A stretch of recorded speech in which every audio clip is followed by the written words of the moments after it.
right, another week of Fourever Rivals. As I said last week, this comes across real quick, doesn't it? These Wednesdays, man, we're already here. How's already the chat is filling up? We got a few on there. How's everyone going? Liam, how are you, mate? Mate, we are good. We've been busy. We've been pumping out some hard work, but I'm a winner, so I'm happy. That is all. Very good.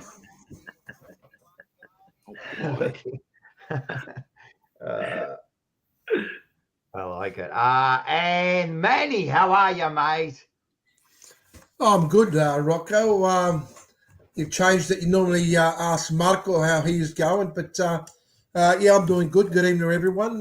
Looking forward to another evening with three ugly blokes talking about football, and I hope we have a really good, entertaining evening for everyone.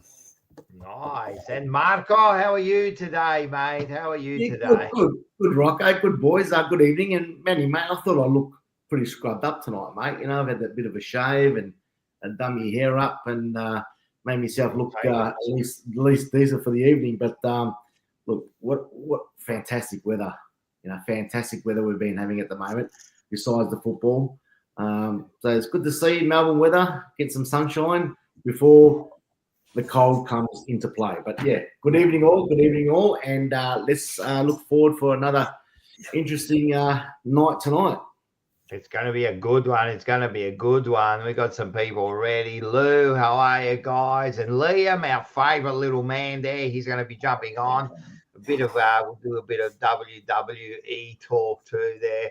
And we've always got, he's our our second representative from Perth. We've got Rocco Moro. Lone Wolf, thank you, my friend. And Louis P, let's go, the Blue Boys. Ooh. And then we've got Peter, of course, he's always here. And Jay, who else we got here?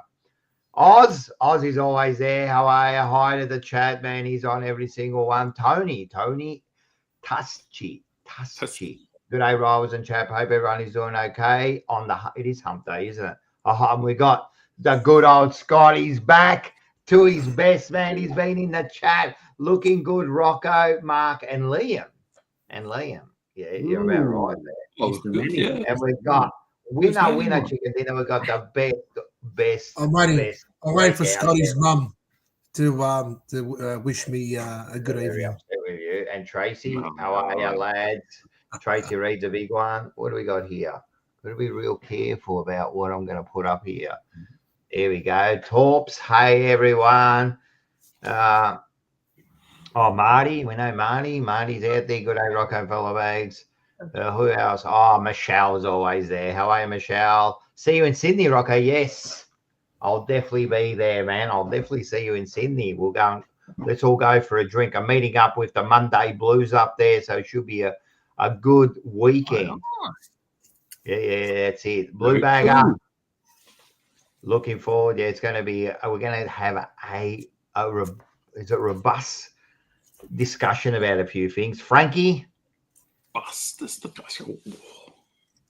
Hey boys, hey all, hey girls, and hey gentlemen. And Joe is hey. And then we got Robert. He says, good evening. I'd like to make an apology to Mark. What did you do? Ooh. For my comments towards the end of the show, they were poor choice of words in there, and I'm truly sorry for. I can't even remember what you said. Good, Robert, mate. All good, mate. No offense, buddy, mate. It's all good, buddy. Good. That's good. Marty, he's going to see you at King's Cross. He usually goes there. We'll go down to King's Cross on Saturday. All right, so it's going to be a big week. 4 winners this week. Second time. I don't think it happened last year. Maybe once last year. And now this year it's already happened twice in the first 10 weeks, mate. All 4 winners and all close games too. All close games. It is, I think, the lowest winning margin overall in any round since 1970 or something. So it was like, it was like 10 or 12 points or whatever. Like, it was really good. Yep, and exactly, man. Smash the like button already. All right, before we go on, thanks to the Sporting Globe for sponsoring the whole channel, mate. They're great. Get down there. There's plenty of you get plenty of specials. Make sure you get the app. Yeah, put down the Jumper Punch. You get yourself some discounts and you help us out. And make sure if you can't go down to Sydney, if you can't go down there, make sure you get down to the Sporting Globe on Friday night for the catch up. This is the third one. They're really hitting now. We keep getting about 50, 60 people. We've got the whole bottom area all reserved for us. So you get down there, all the screens are showing the game, plenty of food and drinks, and you get to meet. I won't be there, so it's not going to be normal, but we're going to have Marcello there, Paul's going to be there, Rash will be there, everyone's going to be there from the Jumper Punch. And yeah, get down there and make sure you get your tickets. Just so we know numbers, they're for free. Go down to try booking. The link is in the description below. When's this for, Rocco? Friday. Are you playing Adelaide on Friday? Are you? Sydney. Why would you say Adelaide? Sydney. Because you said Adelaide versus Carlton, you banana. Oh, it's Sydney versus Carlton. How's Vince? How's going Vince? on there, Now Vince is doing okay. Vince is back home. So for everyone that's worried about him, he's back home. He did have a really big scare, but he's come through it. He's at home. He should be away for about another week. Hopefully he's back for Blue Sunday this Sunday. But yeah, all the best to Vince. He did have a big scare. He ended up in emergency operation, but he's a strong man, and like I said to everyone, he will be back telling his bad jokes. All the best, Vince, mate. All the best. Yeah, all the best, buddy. Good man. Good news. All right. Is everyone ready? I think we've got a few things to talk about this week. What do you reckon? And then later on, I'll put up the link and we'll get some people to come on and have a chat with us. But yeah, so get ready. If you want to come on, have a chat, ask a question, whatever you like, get on there and yeah, we'll get you on. I'll put the link a little bit later, but I just want to have a couple of chats about a few things that happened this week. And let's start with this.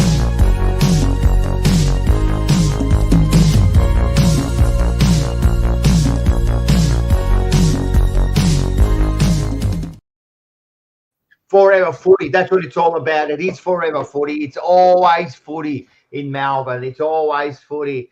I don't think you go past an hour without thinking about footy when you're in Melbourne and you follow a team. You're always thinking about footy. There's always something coming up on social media. There's always something up. So there was some big discussions this week.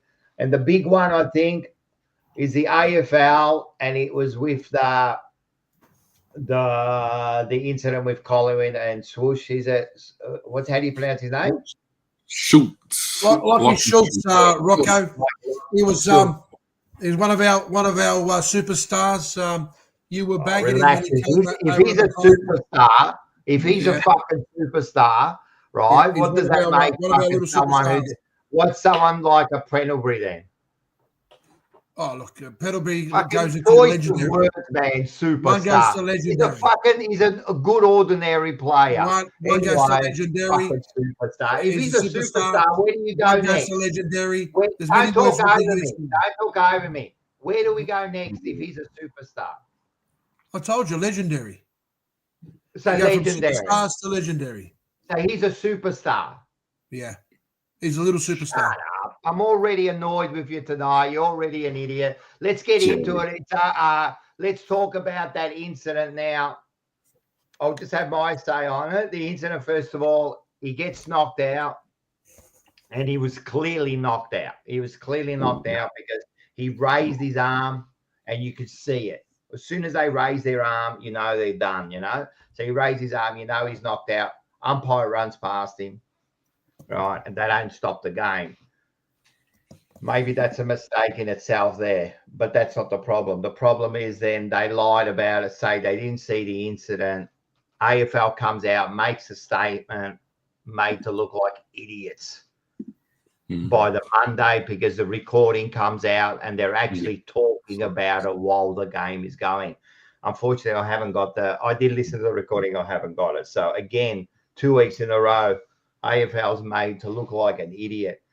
I don't think anyone are going to disagree that the game should have been stopped right there and then, because if that ball landed anywhere near him and the bloke's knocked out and gets hit in the head again, then where do they go from there? So, your thoughts, and we'll start with you, Manny, because it was your team. What do you think about it? Yeah, look, when you look at it, and I mean, it's terrible. It's terrible when you see any player get hurt, but the way he sort of went for the ball and the way, he ended up falling, and it wasn't a good look. And you got umpires that are only, 4 or 5 meters away who, if you've listened to the footage and they're sitting there and they're continuing the game, I mean, duty of care. I mean, where's their responsibility as an umpire to say, you know what, you got to automatically stop it? I mean, we see the player fall down, but you don't know when he's hit his head what could have happened. He could have swallowed his tongue. It could have been a number of other things involved with that. It was just not a good thing. Not a good thing for football. They talk so much about protecting the player. You accidentally hit a player. You hit him in the head. Automatically, you get MRO says 3 weeks automatically. So there's a lot of there's a lot of inconsistency there.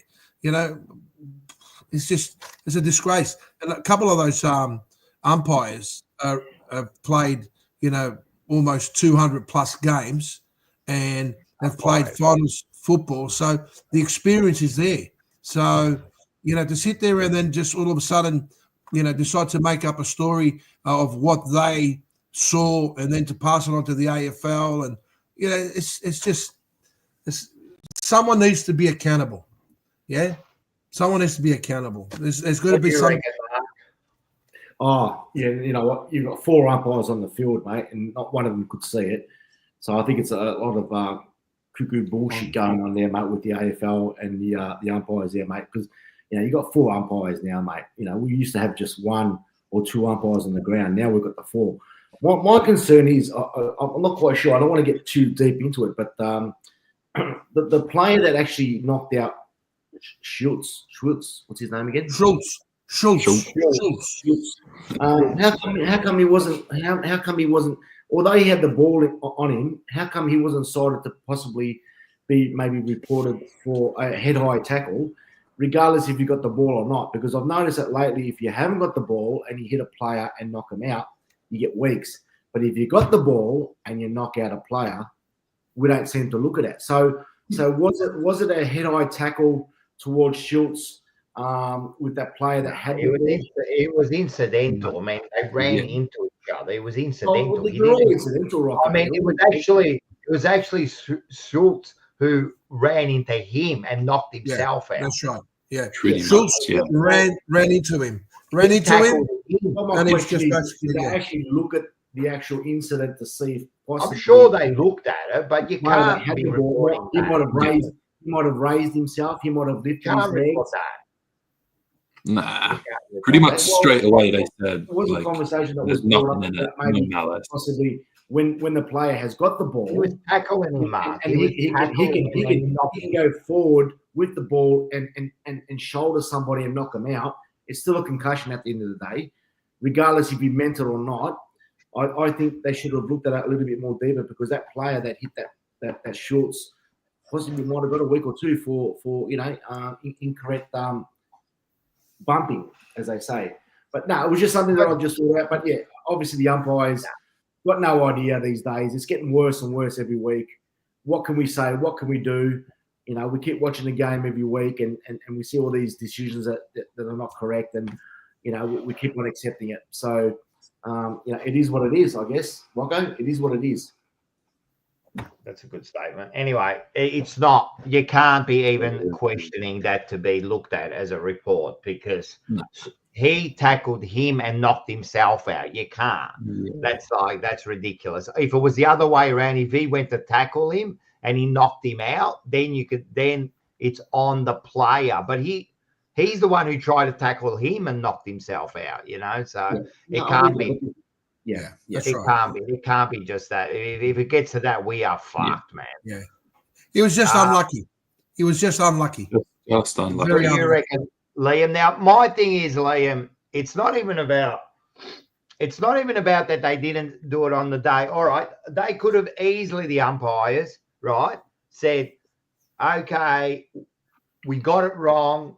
Soon as we seen that he was, like knocked out, then we stopped the game, right? And it might have been a little bit late, and that would have been the end of their story because they made a mistake and nothing happened. It's fine. The problem was them lying and trying to cover it up. Then the problem is with the AFL. What are you doing bringing out you, Laura Kane? That's what I was going to mention. Yeah, what do you do bringing out a statement without even checking the facts? Like they had access to that recording. They should have checked that recording before they even come out with a thing. Again, the AFL are just acting like this.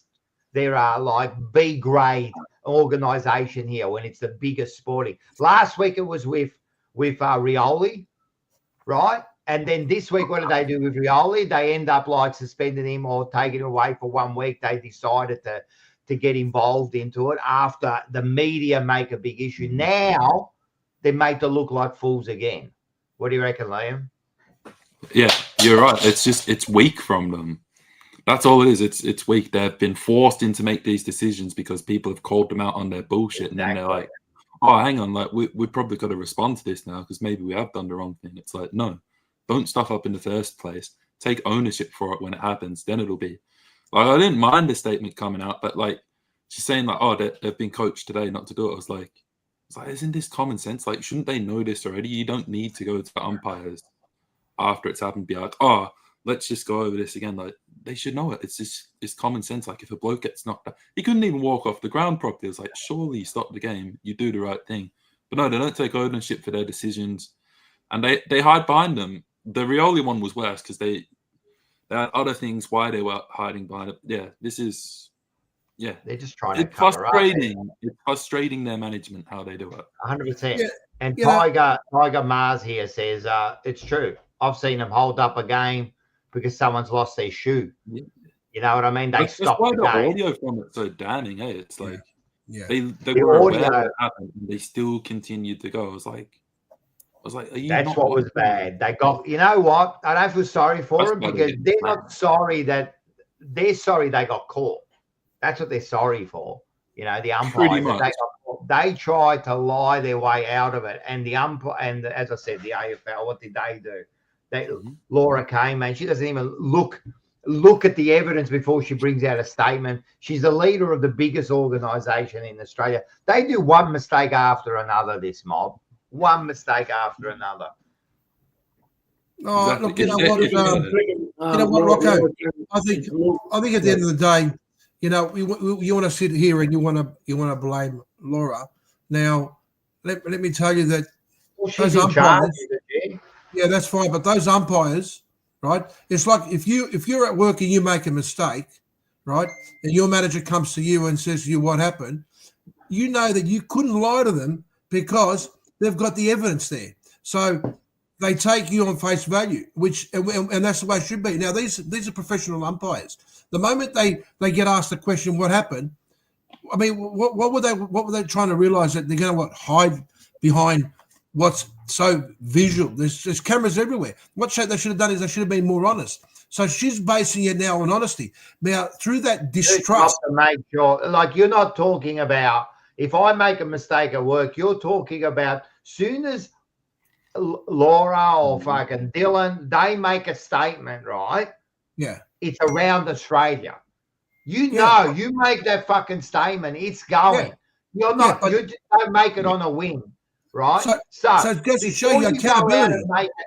Before you go out and make that statement, they should have got all the evidence and not take the word of the umpire.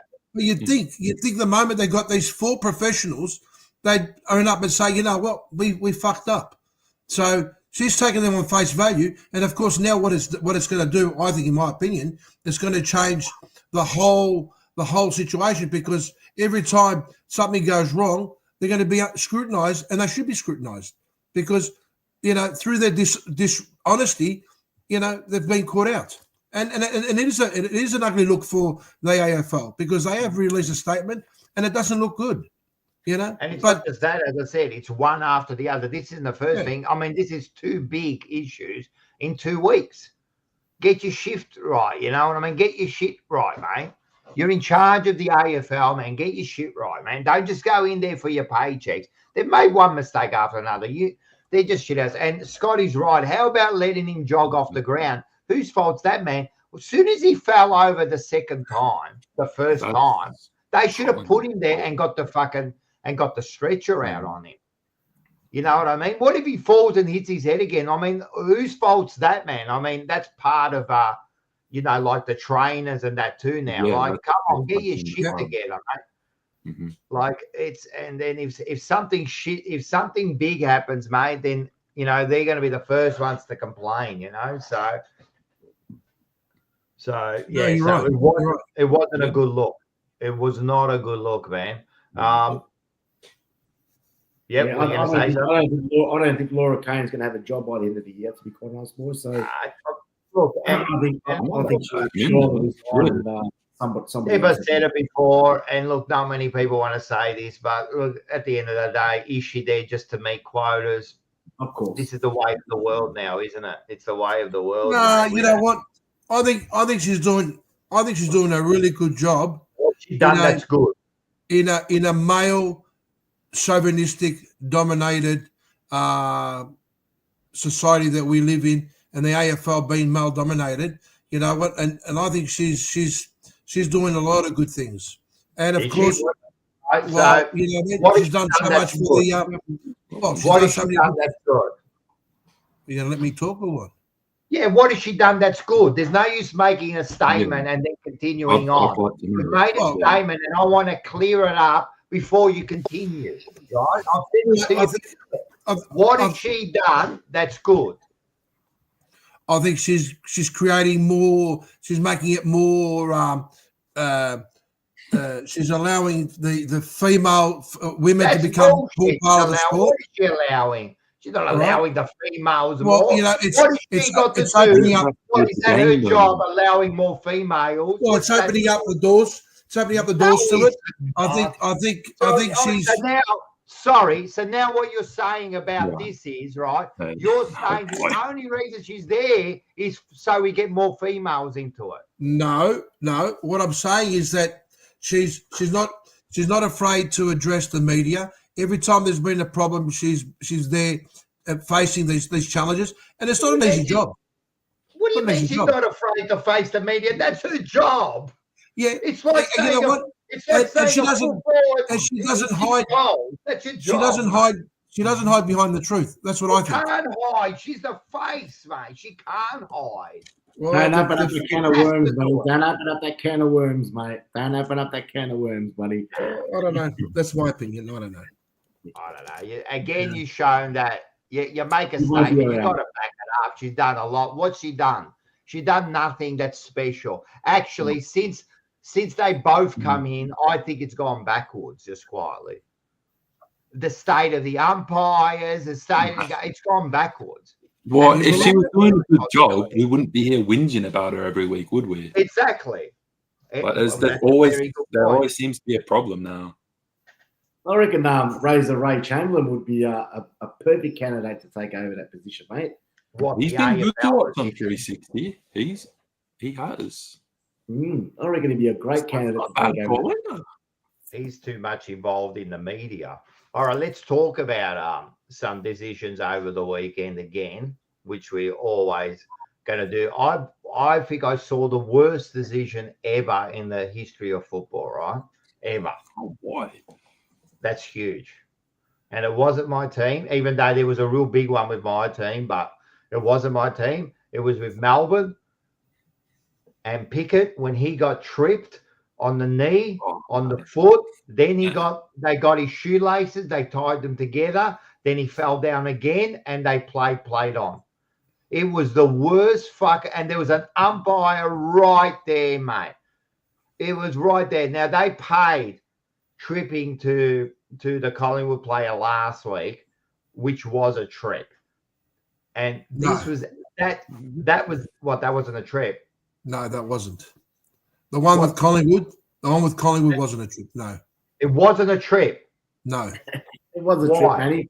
because it What are you wasn't. talking Because about, man? He's You got got him. him on. He's got him. He's got him. He's got him.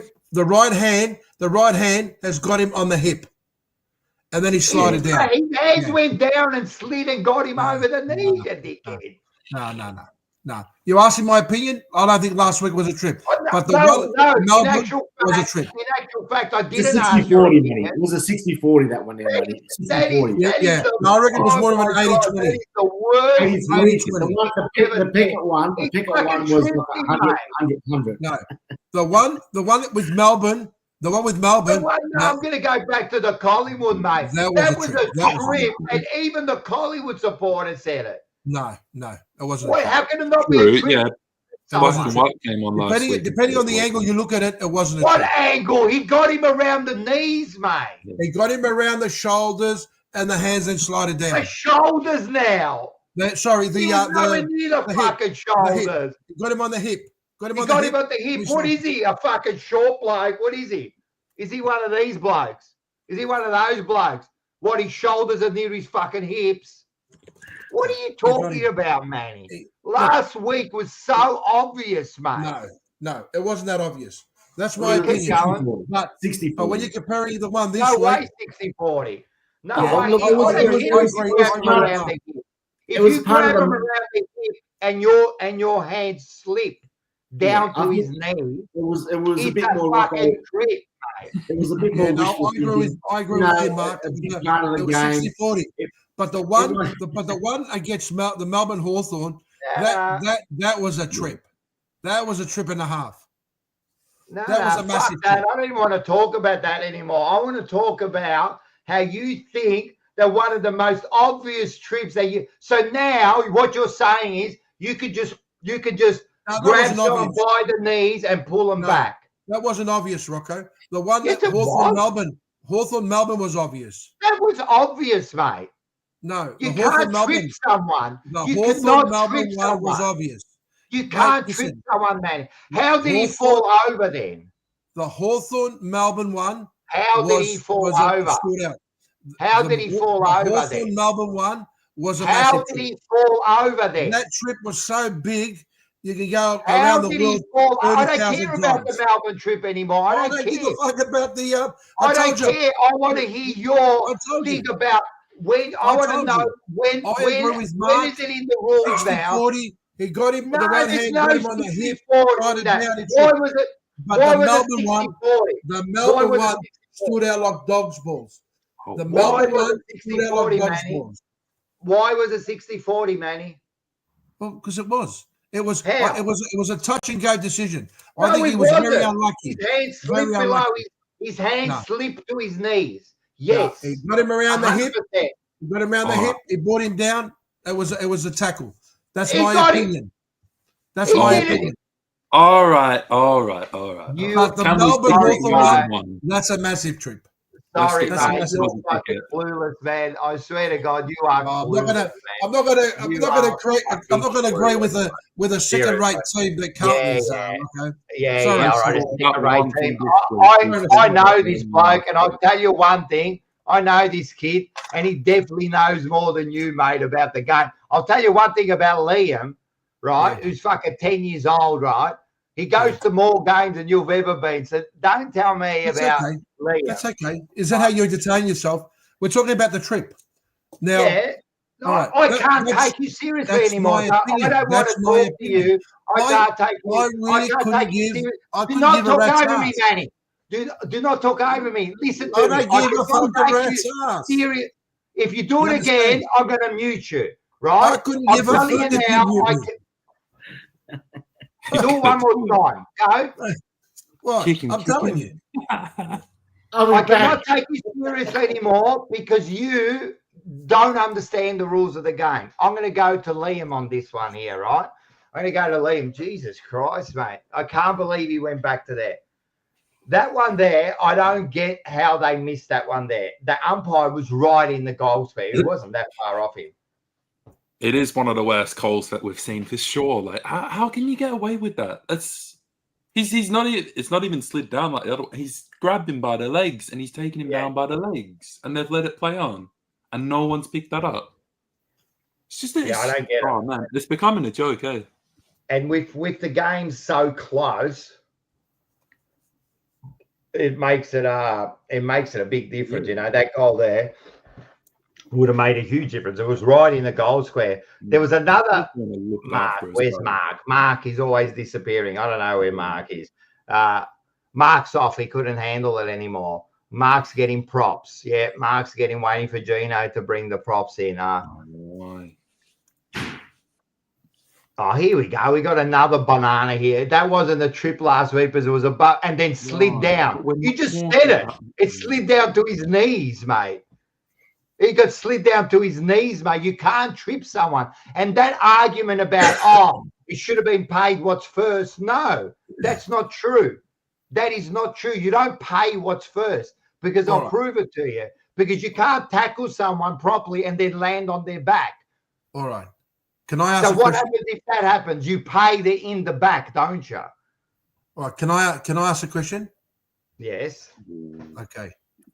So the one Melbourne against Hawthorn that stood out like dog's balls, and they didn't call it, right? Yeah. That really stood out like dog's balls. They didn't call it. So when you compare the two, you then think to yourself, you know what? The Collingwood player was unlucky, because that one there could have been a touch and go, in my opinion. That's what I'm trying to say. But the one against Hawthorn, that stood out like dog's balls. And then Sicily gets the ball, he throws it, goes around the goalpost and grabs the ball and continues playing on. Is that something you can do? You can't do that. You can handball the ball to yourself, but you can't throw it in the air from one hand to another. Did you see that when he did it behind the goalpost? That should have been a free kick there. So, you know, it's... I'd have to watch again, to be honest. I'd have to watch again. So, I don't think it was a throw, because you can actually hit the ball to yourself. You can hit the ball to yourself, but not the way he did it. He came around the post, he's behind the goalpost, he throws it with his left. He throws it with his left in the air, and he grabs it with the right. So what? It's not. It's only a throw if you throw it to someone. So you can throw it to yourself. You could get the ball and move it over to your other hand. I mean, wasn't there the Richmond player who kicked the one now? Jack Higgins. Yeah, that was. Yeah, Jack Higgins did it where he actually kicked the goal. It was awesome. Yeah, I don't know. I don't think that's a one. But yeah. It was just a bad decision. I saw one at Carlton. I talk about this deliberate is becoming a joke now. Yeah, it was Higgins. This deliberate is becoming a joke now. Man, there was one from Sard. He gets the ball in the pack. He was in the middle of getting slung. So he got slung a 180 degrees, kicks the ball, because if you hold, you're going to get caught for holding ball. So he kicks the ball. It goes 30 meters down, bounces out, and they go deliberate. Like now they call it insufficient intent, which now they give themselves a bit of an out. You know, mate, this insufficient intent has become a joke. I actually hate it now, because every time the ball goes out, all the crowd screams it. Right, all the crowd screams it, and all the crowd screams it, and it's just a joke now. You just don't know. It's up to the umpire. 1 minute it is, the next minute it isn't. It's the same with all the other stuff. It's just inconsistencies. Like, they don't make a decision. But how can you be swung around in a tackle, not really sure where you kick it, and it gets called deliberate? In actual fact, you're trying.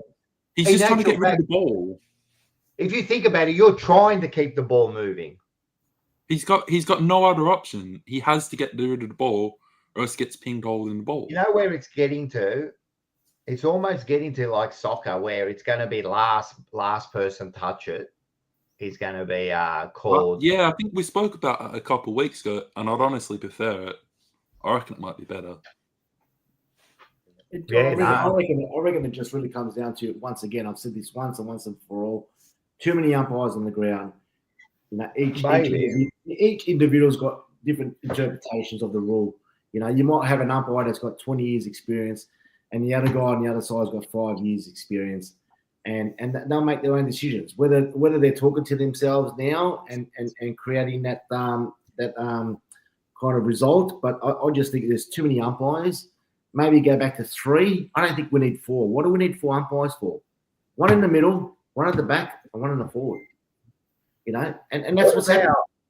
Too many different interpretations of the rule, Rocco. It's plain and simple. Too many umpires, inexperienced, and it's causing issues through their decisions on making out of bounds or deliberate or free kicks or holding the ball or dropping the ball.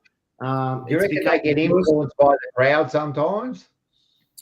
Well, the influence from the crowd is going to be a major issue with especially the younger umpires that are out there, you know. But yeah, I just think there's just way too many umpires. I reckon the 4 umpire isn't working. It's not working. Since they put the 4 umpires, the umpires seems to have got worse, right? And then we go back to another thing. They should be full time.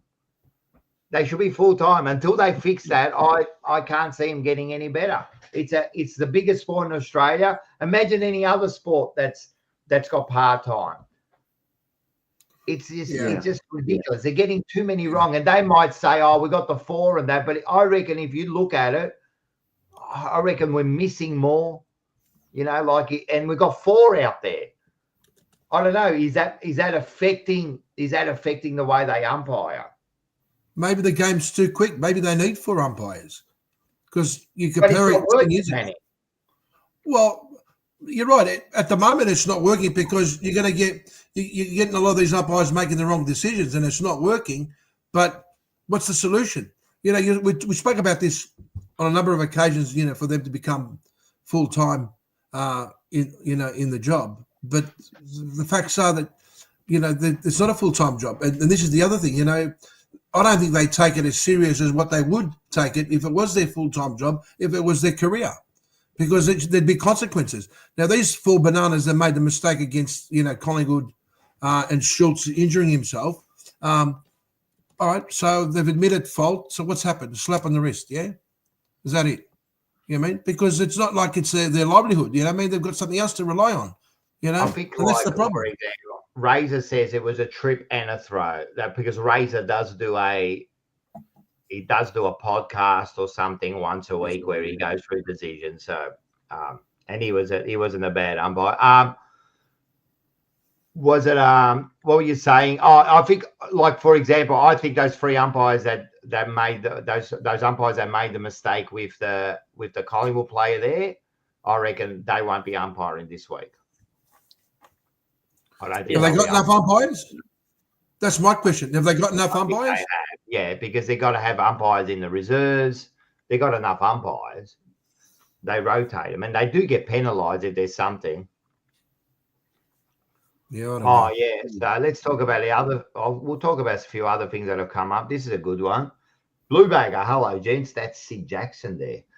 Hello, gents. The benchmark now is 7 50-metre penalties. Oh, this was for your game at Marvel. It's like handing a team 5 goals minimum. Mark, your thoughts. They're asking you a question. I've never seen 7 50-metre penalties. Like, to tell you the truth, Mark, I didn't see them all, so I don't know if they were there or they weren't there. But if they were there, that's very undisciplined by the Swans, man. Yeah. 7. And I think you got three goals out of it or something, did you? At least. Yeah, there was a couple of goals that we got out of it, but they were close to about 20 metres out, and they ended up giving them 50 metres. So they should have certainly been goals anyway. But I mean, look, 7 50-metre penalties. I'm guessing that Sydney obviously don't know the rules in some ways, but again, it comes down to the umpires. Ways of thinking that, you know, there was a game, I think, a night before what were they called, Mark? What was some of that? I think they were just like, when they say stop or don't cross the mark and in the protected zone. Correct, something like that. You know who's been really good at that at the moment? They were stating that Collingwood, when it comes to the case where they're on the mark, they tend to move back slightly, just very slightly, and the umpire doesn't pay 50 because they don't. I don't know. Maybe it's not as obvious when they're standing. But Sydney done it a couple of times, and they got obviously paid. So what happens is, the way I understand it is, once the umpire says stand, you can't move. That's it. Stop. Correct. And it wasn't a couple of footy shows on the weekend where a few of the Collingwood look. Every team's going to try and manipulate the rules a little bit, and Collingwood have done it well, and they're getting away with it. And it was through a few samples of that against Fremantle where the umpire would say stand, and the player would just move slightly, and it would be play on. So that obviously that didn't happen against me. I think a good way to do it, what players do now, is you don't stand on the mark. You stand like away from the mark, and then you can move. So if you don't stand on the mark and you stand behind the mark, then you can move as much as you want. Because yes. Once the umpire says stand, the Collingwood players were slowly moving a step or two, very, very very subtle, and they weren't getting penalised for the 50 metres. So whether it's a bit of a plan going forward, because like I was saying, Rocco, teams are going to start manipulating things, and they're going to try and slowly work out ways of benefiting their team. So it didn't work for Sydney, and they got penalised, I think, 3 times for it. I didn't think that was 50 metres. I mean, it's just slight, but that's the rules. And that's the rules. So I think no regrets is right. So what happens is, if you stand 5 metres away from the mark, because you've got to keep that 5 metres around the guy who's got the ball, yeah? So if you're 5 metres away from the mark where he took it, then it doesn't apply to you. You can move around. So I think what Collingwood might be doing is they don't go on the mark unless you're near the goals. But if you're around the ground, you might as well stand back. It's a good. I like it. It's a good point, and the teams are starting to work that out as well. But I think it's when it comes to the umpire saying stand, are you actually standing? And they're not standing. Some of the players, they're moving slightly away, and it comes down to the umpire making that decision. It's a tactical approach. Correct. Spot on, man. David, example has a 25-metre penalty instead of a 50. Would that be better, Liam? Would that be better? No. I reckon 50's harsh. I don't think it makes much of a difference. 50's harsh, man. 50's harsh, man. You don't see too many 50s. 7 in a game is a lot. No, that was ridiculous. That doesn't happen regularly. That was ridiculous. That was absolutely ridiculous, man. I couldn't believe it when I heard it. Because I only watched the last quarter of the Sydney Essendon game because I was out or something, and then someone said there was 7. I go, far out, man. Listen, that's got to be on Sydney. That's got to be on Sydney, man. You can't give away. That's. If I was a coach, I'll be ropeable now. How are you giving away 750s, mate? How are you giving away, man? Keep away from them. Don't give away. I mean, I can understand 1, maybe 2, but 7. I mean, it cost them the game if you think about it. It almost cost them the game. You don't know for sure. The other one I want to quickly go before I bring some people in is Liam. You wanted to talk about the draw. I think it's interesting. I want to see what you guys think. So we had the first one of the season on the weekend. Brisbane and North Melbourne. That was a surprise result here. But yeah, what do you guys think? Do you think we should do extra time to settle a result in season? Are you happy with the game finishing as a draw? What are some pros? What are some cons? We've talked about this before. Yeah, we have talked about this before. My opinion is, I think we should have time on, mate. I think the draws are stupid. I think they're done now because you don't have it in finals anymore. You definitely don't have it in a grand final. Right, so they change it to finals, then they change the grand final, and now the home and away is like. But then I suppose you're going to make the argument of, do we, like soccer? Soccer have got the draw, but then they've got, extra time in their finals, or they when it gets to the next stage or something, So I don't know. To me, I would think that they talk about the game. Imagine there's a time on. Imagine there's time on, mate. And you've got to, you get 5 minutes and then you've got to go hell leather to kick a goal. You know what I mean? Yeah. The other argument is if it's a draw and there's like a minute to go, teams will probably hold back and wait for that extra time, you know. But that'll make it interesting too. But you know what I mean? So when you're referring to time on, Rocco, you're referring to say the siren's gone and they've got 5 minutes to play, or is it 5 minutes each quarter? Because if you've got and you've got a 6-goal breeze going your side, it would have to be like a 3 minute, say 3 minutes each quarter has to be, because you might have a breeze, you know. It would have to be that.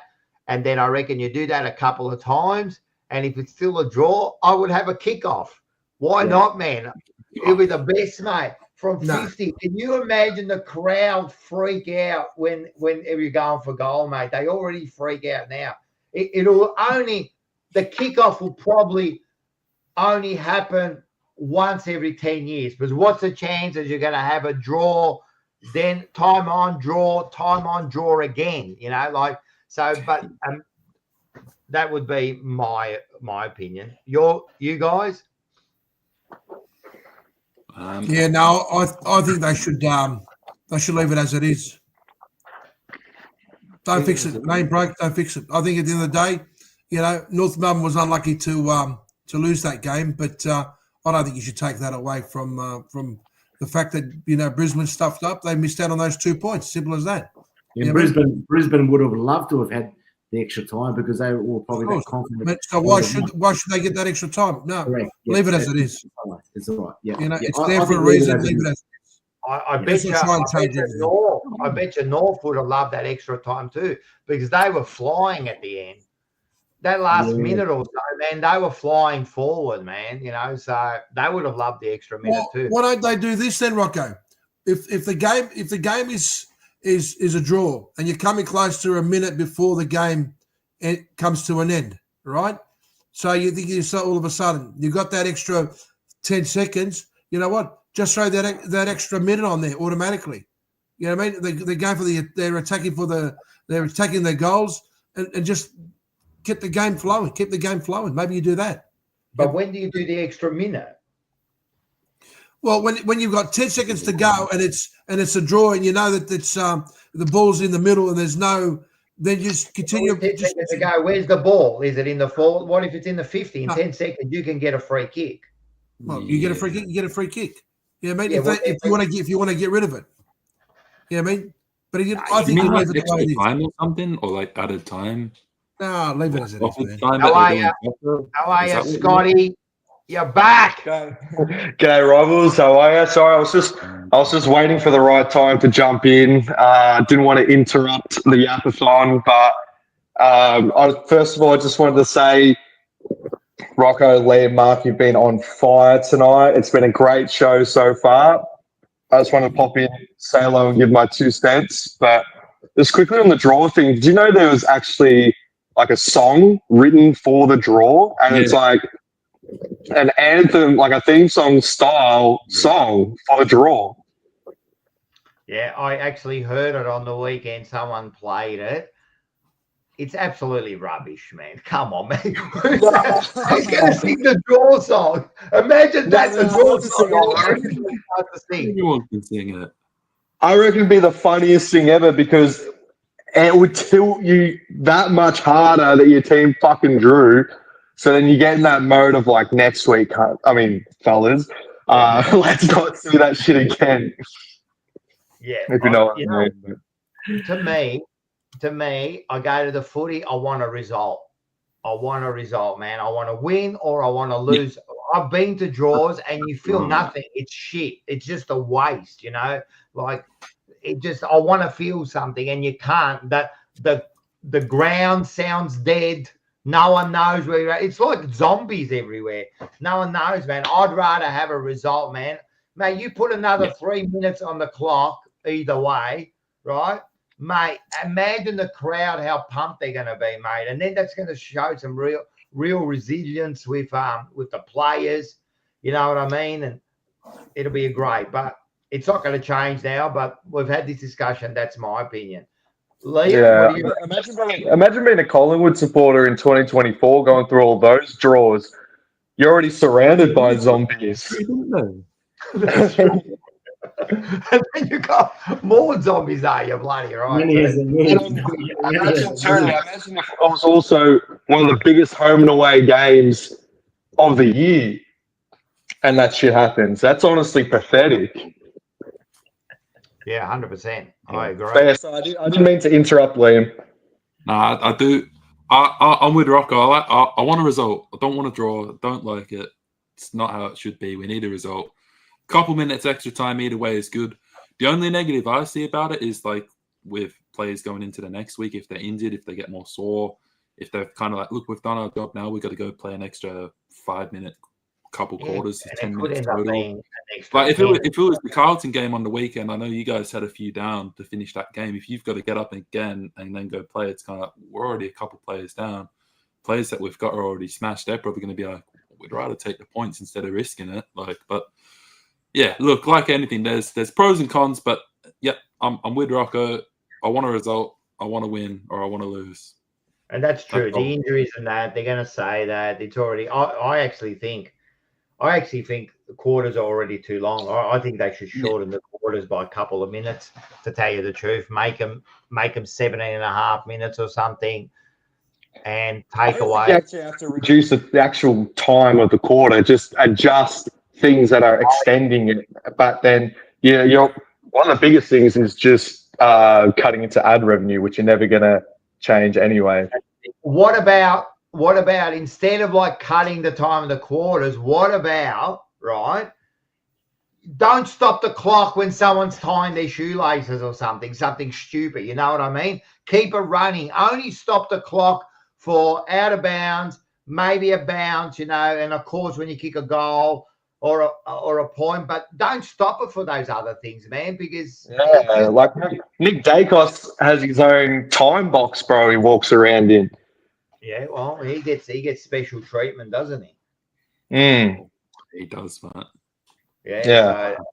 So it's something interesting, but none of these things are going to change. But the draw, look, it was a fascinating game, that one there to watch. There was some good games on that Sunday, man, and even the Geelong and GWS game was a good game. It was one of the best rounds of footy that we've been treated to for a long time. And the best part about it is that Thursday night's game was completely irrelevant by Friday night. Really? Definitely by Saturday. No one was talking about that shit by the Essendon Sydney game. Friday night you're game. Talking about the Thursday night game? You're talking about the Freo Collingwood? Yeah. Yeah. I mean, it was half decent, but I thought the Freo and Collingwood game was more entertaining than the Friday night game, mate, to be quite honest, because I fell asleep at 3/4 time watching that game on Friday night. It was fucking boring. Absolutely boring. I was bored to tears watching Essendon getting a game handed to them and almost bottling it too. You didn't kick a goal for 47 minutes, mate. Come on, Scotty. Be honest, mate. You honestly thought that Friday night game, prime time, was an entertaining game? Come on. That was a masterclass. What makes it an entertaining game? Okay, come on, mate. I fell asleep at 3/4 time, and I watch a lot of football. No, but you don't think people I was looking forward to watching that game on Friday night. It was more exciting watching bloody Collingwood play Fremantle. Are you talking about the West Coast? I reckon the West Coast and Richmond game was more exciting than the fucking Friday night against these clubs on the floor. Stop babbling your shit, right? Stop babbling your shit there, right? Mate. Because are you talking about? Oh my God, Mark, you've had your say. Fucking hell, bro. Are you talking about the same team, Essendon, who played a Thursday and a Friday night, one after the other, and it almost put the AFL out of business? No. Is this what you're talking about? We played North Melbourne. I'll tell you what makes the game. I'll tell you what. On a Thursday night that was more exciting than the Friday night game. I'm telling you right now. Against North Melbourne. Can I say something again? Stop talking your fucking rubbish, man. You did not. The only fucking You only had one rush behind in your last quarter, Mark. And you were a fucking prime time. Shut up, please, mate. I'll tell you what makes the game entertaining. I'll tell you what makes the game entertaining. It doesn't have to be high scoring. I love when a game is fucking rough and they have to like fight for every tackle and every mate. That makes a good footy game. Not what usual play. Real footy there, Mark. That's real footy. One rush behind, Mark. One rush behind. Are you serious? It wasn't entertaining. Anyway, I wasn't entertained. I'm sorry, but you boys are always. You're the guy who thinks that people shouldn't swear at the footy. Bad boy blue hats on, mate. But at the end of the day, hey, you're the same guy that thinks that no one should swear at the footy and no one should put up their finger. Mm-hmm. Who said that? You. Yeah. Well, the players. What would you know about entertainment? You think they're going to the opera and watching fucking people do the violin is entertaining? Please move on, mate. All right. Hey, Scotty, anything else? I did want to have a couple points about the umpiring discussion without having to beat a dead horse. I kind of wanted to just jump straight into that, but I feel like there's like 3 or 4 things that can not necessarily solve the umpiring issue, but at least improve it significantly. And I'm just going to go through it quickly. The most important one would be, obviously once Tasmania's in the competition, before they even consider introducing a 20th license in the AFL, because they're dribbling for it, they are drooling. Yep. They need to support the umpires as if they were an expansion club, maybe not that much of a financial investment, but as if treat the umpires as if it's like an independent club, or at least have the facilities and everything that goes along with it.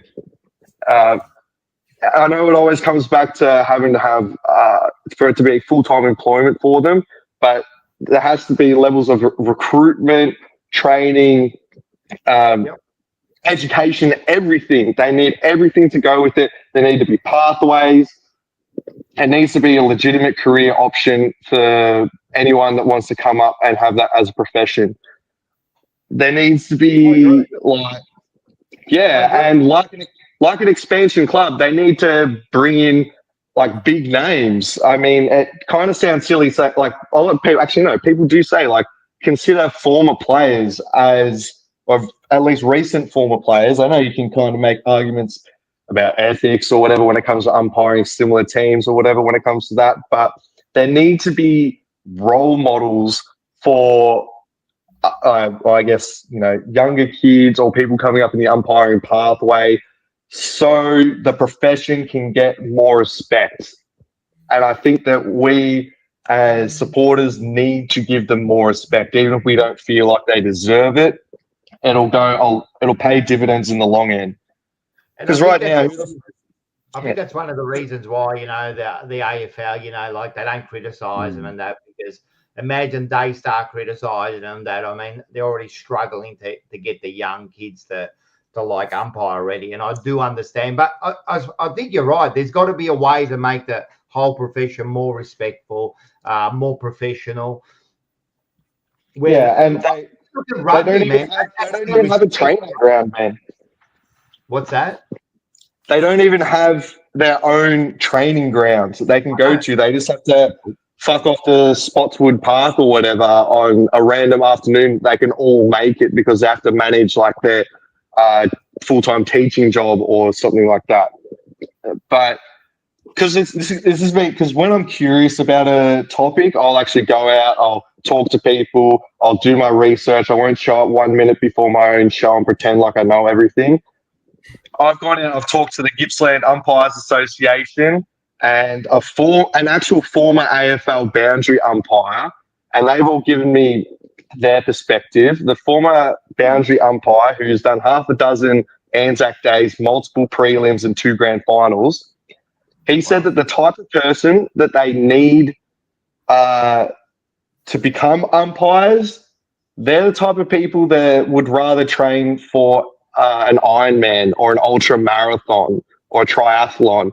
Those types of sickos, their time's built up on other autistic athletic achievements. Somehow you have to get them back into it because that was kind of his generation, from like the early 2000s to the mid 2010s. And from the Gippsland Umpires Association, because country footy, like random Resi's teams need just as many umpires as the fucking AFL does. And you do 2 weeks minimum of Thursday night training there, and you're umpiring games, and your calls are final, and you have to personally deal with the outcomes of your decision, not just on the field, but from over the fence as well. Yeah. I saw 2 really bad decisions that were hard to make in a split second on Saturday morning that led to goals against Nilmadhanum. This kid was on his second game of umpiring. He's 16, and the type of language coming out of his mouth, you'd think Magpie Manny was yelling at him. It was dreadful, and he went to his head coach and says he doesn't want to come back the following week. Yeah, and you also see it in you see it in like kids sports, in basketball, and all that too. The kids that are umpiring that, and you see and those parents are right up close, man. And I've seen some parents go right off at these young kids trying to umpire a game. You know what I mean? So it is tough. I mean, and we're here to bang the umpire. There are set rules, though, Rocco. There are set rules and regulations with these games. Now, my son plays basketball, and he plays at a fairly high level of basketball. And I can tell you right now, there's no parent dares to even throw the slightest remark towards an umpire. They're immediately out. The associations become on a basketball court. You're always within. Scotty, hasn't your mummy taught you any manners? I need to you Scotty. Mummy not taught you any manners, Scotty. I need my time. Mummy not teach you any manners, Scotty. Mummy needs to teach you some manners. You need to listen first. Right? So what happens is you get the clubs, they get together and they make these rules and they enforce them, and it's simple as that. And and to be an umpire is not an easy thing. All right. And sure, when you decide you want to be an umpire, you have to be prepared that you're going to have some of these nasty supporters who will scream and shout. But it's got to start from junior level and develop and train them and all that kind of stuff. And by the way, Scotty, they actually train at Icon Park, which I thought you would have known that, being that it's your team's home ground. Do they? Yeah. Hey, look. Can you name the source? It's getting a little bit heated at the moment, boys. But I've got one slight suggestion about the umpires, and a lot of the world sports out there, whether it be basketball, rugby, soccer, NFL, the umpires, the average age between 50 and 57. The experienced umpires. They are. May I interject, Mark? Can I please contribute? Yeah, go for it. But some of the best umpiring you'll ever see at a football game is typically during the reserves, because that's where they get the old blokes that are wearing short shorts from the 80s and a fluoro shirt from Aldi. Correct. They are the best because they do have the experience. But these blokes are in their 60s, man. They're not going to be able to give that input. Yeah, you're not going to be able to get that. They're like live commentate games. If you ever go to like a Resi league, they like full on commentate the games and explain their decisions on the fly. That's impossible in a VFL, AFL level competition, because our umpires, they're not just officiating the game, they're spinning that many plates that not many people understand. Like, they're providing so much data verbally to champion data while they're trying to watch decisions unfold live. They have to call out every kick, handball, where the ball lands, where the ball's being kicked from. So many things. If there was a way to lighten their load in those regards as well, we might see an improvement. Yeah. But they're like players as well. They only have a certain shelf life, And once they're gone, you lose a lot of years of experience. Well, I think that it's got to be full time, man. The whole organisation has to be full time. Has to be, as you said, proper training, proper. And then if it's too much on their plate and they are relaying back this information and all that, well, what's going on there? We shouldn't be doing that. They should be concentrating on the game. Is that why they're making mistakes? Maybe so. But you know what? It's the biggest organisation in Australia. Let's get it bloody right, you know. And the other thing is, let's get the technology right in the goal review. Let's get that technology right. It can't be too hard. Cameras. Better cameras, mate. Better cameras. Better cameras. Yeah, That's it. which is ironic coming from you, Mark, but No, it's good. All right, it's all about doing the hard things, and when we say them, they sound easy. They just have to put in the effort. And my last remark before I go, and I'll literally just go, is because they don't bring in new rules. If they bring in like an adjustment on an interpretation of a rule, they got to remove 2 others, if that makes sense. If they're going to focus on, if they introduce, I can't really think of a good example now. I found it sounded great in my head, but it's not necessarily like if they want to focus on one thing, let 2 other things slide.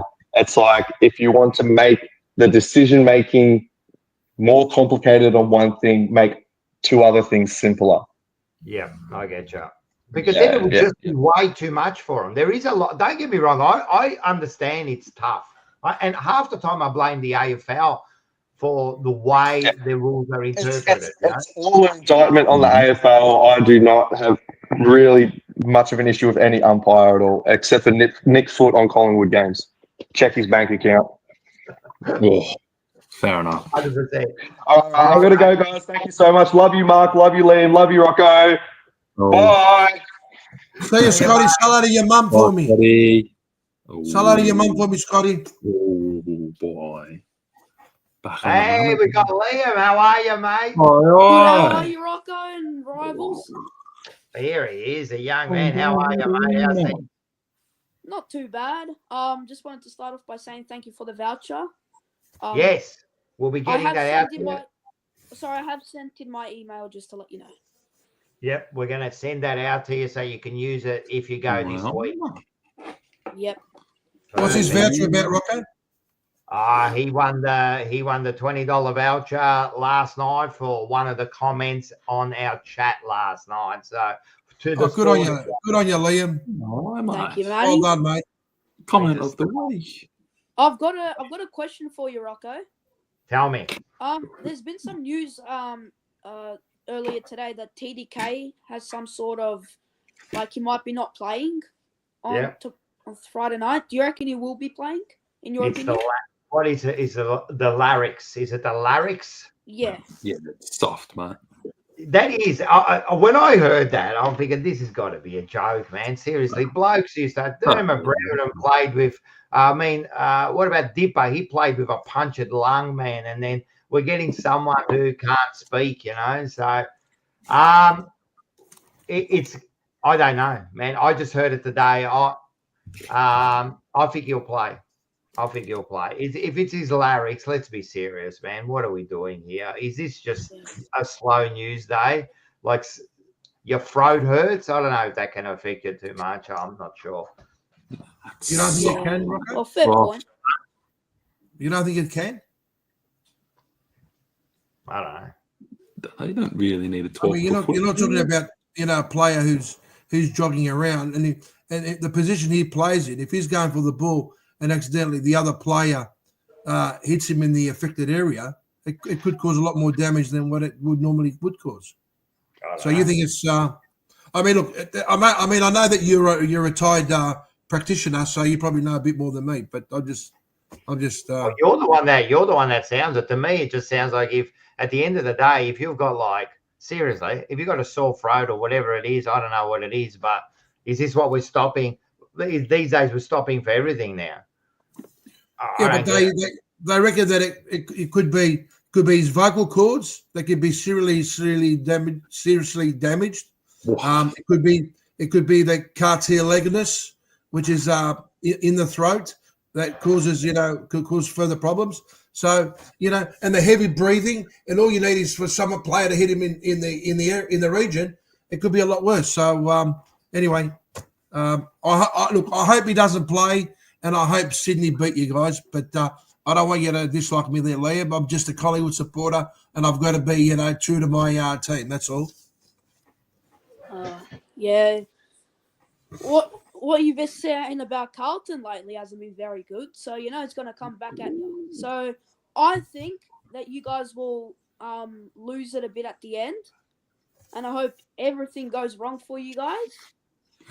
So be. Are you sure you're not related? Are you sure you're not related to Rocco? Because you're starting to sound like Rocco. Well, they are starting to get these little injuries. I mean, they got no bloody Darcy Moore. He's injured again. I mean, De Goey can't get a good run at it.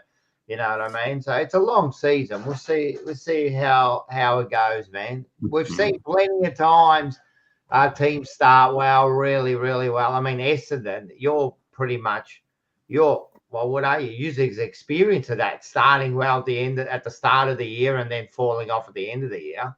You've done it for the last few years, haven't you? Opposite track, mate. Maybe we're starting bad and starting to come back good. You just don't know. No, you've actually started all right because you're right. Hey, Liam. How you going, buddy? All right? Yeah, good. Thank you. You? Yeah, good. Thanks, mate. Hey, just quickly, is there going to be any wrestling any from America, WrestleMania that all come to Australia soon, or in October. Sorry, in October they've got this pay-per-view called Crown Jewel. Right. Yep. Crown Jewel. And then there's SmackDown Raw. SmackDown. That's not WrestleMania though, is it? No, but John Cena will be on the show though. Yeah, he's going to be there. That's right. They're coming to Perth, aren't they? They're going to Perth, aren't they? Yeah. Yeah. RSC Arena. Yeah, I know. Mars, my daughter, I think Seba, they're all going down there to watch it. So I might see them there. Yeah, I might go down there too. When is it? It's in November, isn't it? No, October. October. Yeah. So they've already got like the register for first priority tickets as well out. So it's I might come. Yeah, so I might go and stay with Liam. Can, mate. I'll charge you a friends and discounts price. I like it. Why not, mate? Liam, how do you think the Blue Boys are going to go this week? It's Friday night game again, isn't it? Another prime time game. And how do you think your boys will go this Friday night, buddy? It could go two ways. We get smashed, or we beat them in a tight game. But I pray that we beat them in a tight game. So I'll probably go Carlton by 3 points this week. Oh, you're going to kill me, mate. You're going to kill me, mate. If we don't bring our A game, we'll get smashed. Well, Carlton has to bring their A game. They have to bring their A game. Who else is injured for you guys? Is McGovern out? I think McGovern's going to play. I know Cowan's out. I think McGovern, they've got him as a test. So McGovern. So I'm not too stressed about McGovern. TDK might be injured as well. I saw a late news report about TDK. He might be out as well this week. Well, you don't leave like you fucking do every time in the middle of the show. You would have heard. We've already talked about that. Oh, so Liam already asked the question about that. His larynx. I've got to take my medication, guys. I've got to take my medication every now and then. Otherwise, I know what the medication is, mate. Essendon supporters have got plenty of medication, mate. That's for sure. No, good stuff, man. Are you going to go down to the Sporting Globe? Yeah, I'll try come down. It'll be good. All right, beautiful. Because you got to use the voucher, and you got to go down there because there'll be Paul and that down there, and they'll look after you. Know that. Yeah. And scream loud, mate. All right, mate. Thanks for coming on, man. You're a star. Thank you, guys. Yeah. All right. And go to Blues. Go Blues. Have a good day at school tomorrow, buddy. Thank you, Mark. Yeah. You have a good See day. you, mate. See Get you to all. bed. See ya. Say hello, Ian. What a dude. Hey, what a happy chappy he is, mate, eh? What a happy chappy. I feel sorry for him, mate. It's nice, you know what? It's nice when you see a happy chappy like that. Good on him. Yeah. The kids are Good the on him. best, man. The kids, that's what it's all about, man. It's They're unfortunate he might be waiting another 30 years before seeing a premiership. But anyway, good luck. a bit to like the your young kids, mate. A bit like your kids. I didn't say nothing about anyone's kids, mate. I just said, No, it's yeah, I know. But unfortunate he's going to be waiting another 30 years to see another when you player. chuck those things, when you chuck those sort of things out, mate, just think about yourself, bro. No, I'm just saying. At least Liam's seen some finals win. Yeah, he has. Yeah, well, He you got a has. point there. Yeah, you got a point there. Anyway, we've got a few more people on there, and I want to get these people on. We've got Kev. G'day, Rocco. How are we, boys? How are you? How are you, mate? Kev. What? I'm a Collingwood supporter, so I can pretty see sure that. I can see that Lingwood there. look, I do feel sorry for the umpires because you're always going to have swings and roundabouts. Love for the umpires. And I play What's basketball going on Thursday night, so we have the most stupidest rules ever.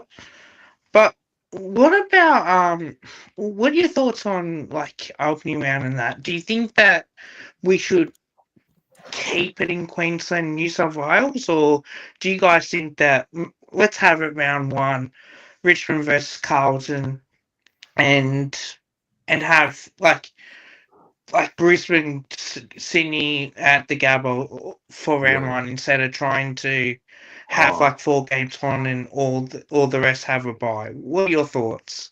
I'll quickly, and then I'll Gabba go to you guys just quickly for my opinion. Round one, have all the big teams playing in Melbourne, mate. You have Carlton, Richmond, Collingwood, Geelong, Essendon, whatever. Have them all on there. And then have like 1 million people watching it in round one. That's my opinion. Liam? Yeah, no, I don't like opening round. I think we whinged about it on like my first episode. Yeah, I think it's a silly idea. Just go back to round one. Easy keys. Yeah, obviously. The Collingwood Football Club have expressed their opinion on that matter in regards to the opening round, and I think they've made it very clear that they're not interested in it. So you're not interested in dragging. Yeah, I mean, can you guys hear me or? Yeah, we can hear you, mate. We can hear you, but we can't see you that well. Yeah, just a bit dark, mate. Yeah. Try and fix it. You need to put your spotlights on. That's okay. Anyway, to answer that question, opening round, waste of time. I understand what the AFL is trying to do, obviously, because I can't hear something from Queensland and New South Wales have got their rugby played overseas, so trying to generate some support out there. But to be honest, I think it's too early in the season, number one, to be playing football, because that's where you get a lot of tropical storms in the Queensland area, and it might do again. So just stop it and continue just round one and have the blockbuster. Essendon and Collingwood first round. Don't know about Carlton and Richmond. That's just have Essendon Collingwood first game, round one. Good spectacle. Hey, Mark. Yes. We're taking a serious fucking thing, and you keep going back to like seriously, man. Richmond, Carlton, you've got your fucking thing. I said that all big clubs should be playing in the first round. That's it. Yeah, but it's got to be a spectacle as well. So obviously, and you're trying to say that Carlton and Richmond haven't been a spectacle over the last. We get more than what you get. We get more at training than you get at your games, Mark. Yeah. Fucking hell, bro, mate. Far out, mate. Hey, we've got Flag Pies, mate. I've been seeing you over there. How are you, mate? I'm good. How are you? Can you spin your phone around so it's not like that? Is he wearing West Coast gear? Why are you too old to see? No, well, look at your screen, mate. It's like I'm looking through a door. A key going on. Oh boy, we can I can see Flag Pies. I can see Flag Pies nice and clear there, Rocco. I don't know about you, matey, but I could see him nice and clear. So maybe it's your camera there, Rocco. I didn't say you couldn't see him clear. Well, can't you? What's the problem? I said turn the camera so we get the full screen. Yeah, mate. Let's see the physique. Well, maybe What's going on? All right. He So just anyway, prefers don't it. worry about it. Shut up, Manny. How you going, Flag Pies? How's things, mate? I'm all right. What are you wearing there? Are you not wearing West Coast gear? Nah, no way. Nah, he's not losing that. Is that the big freeze hat?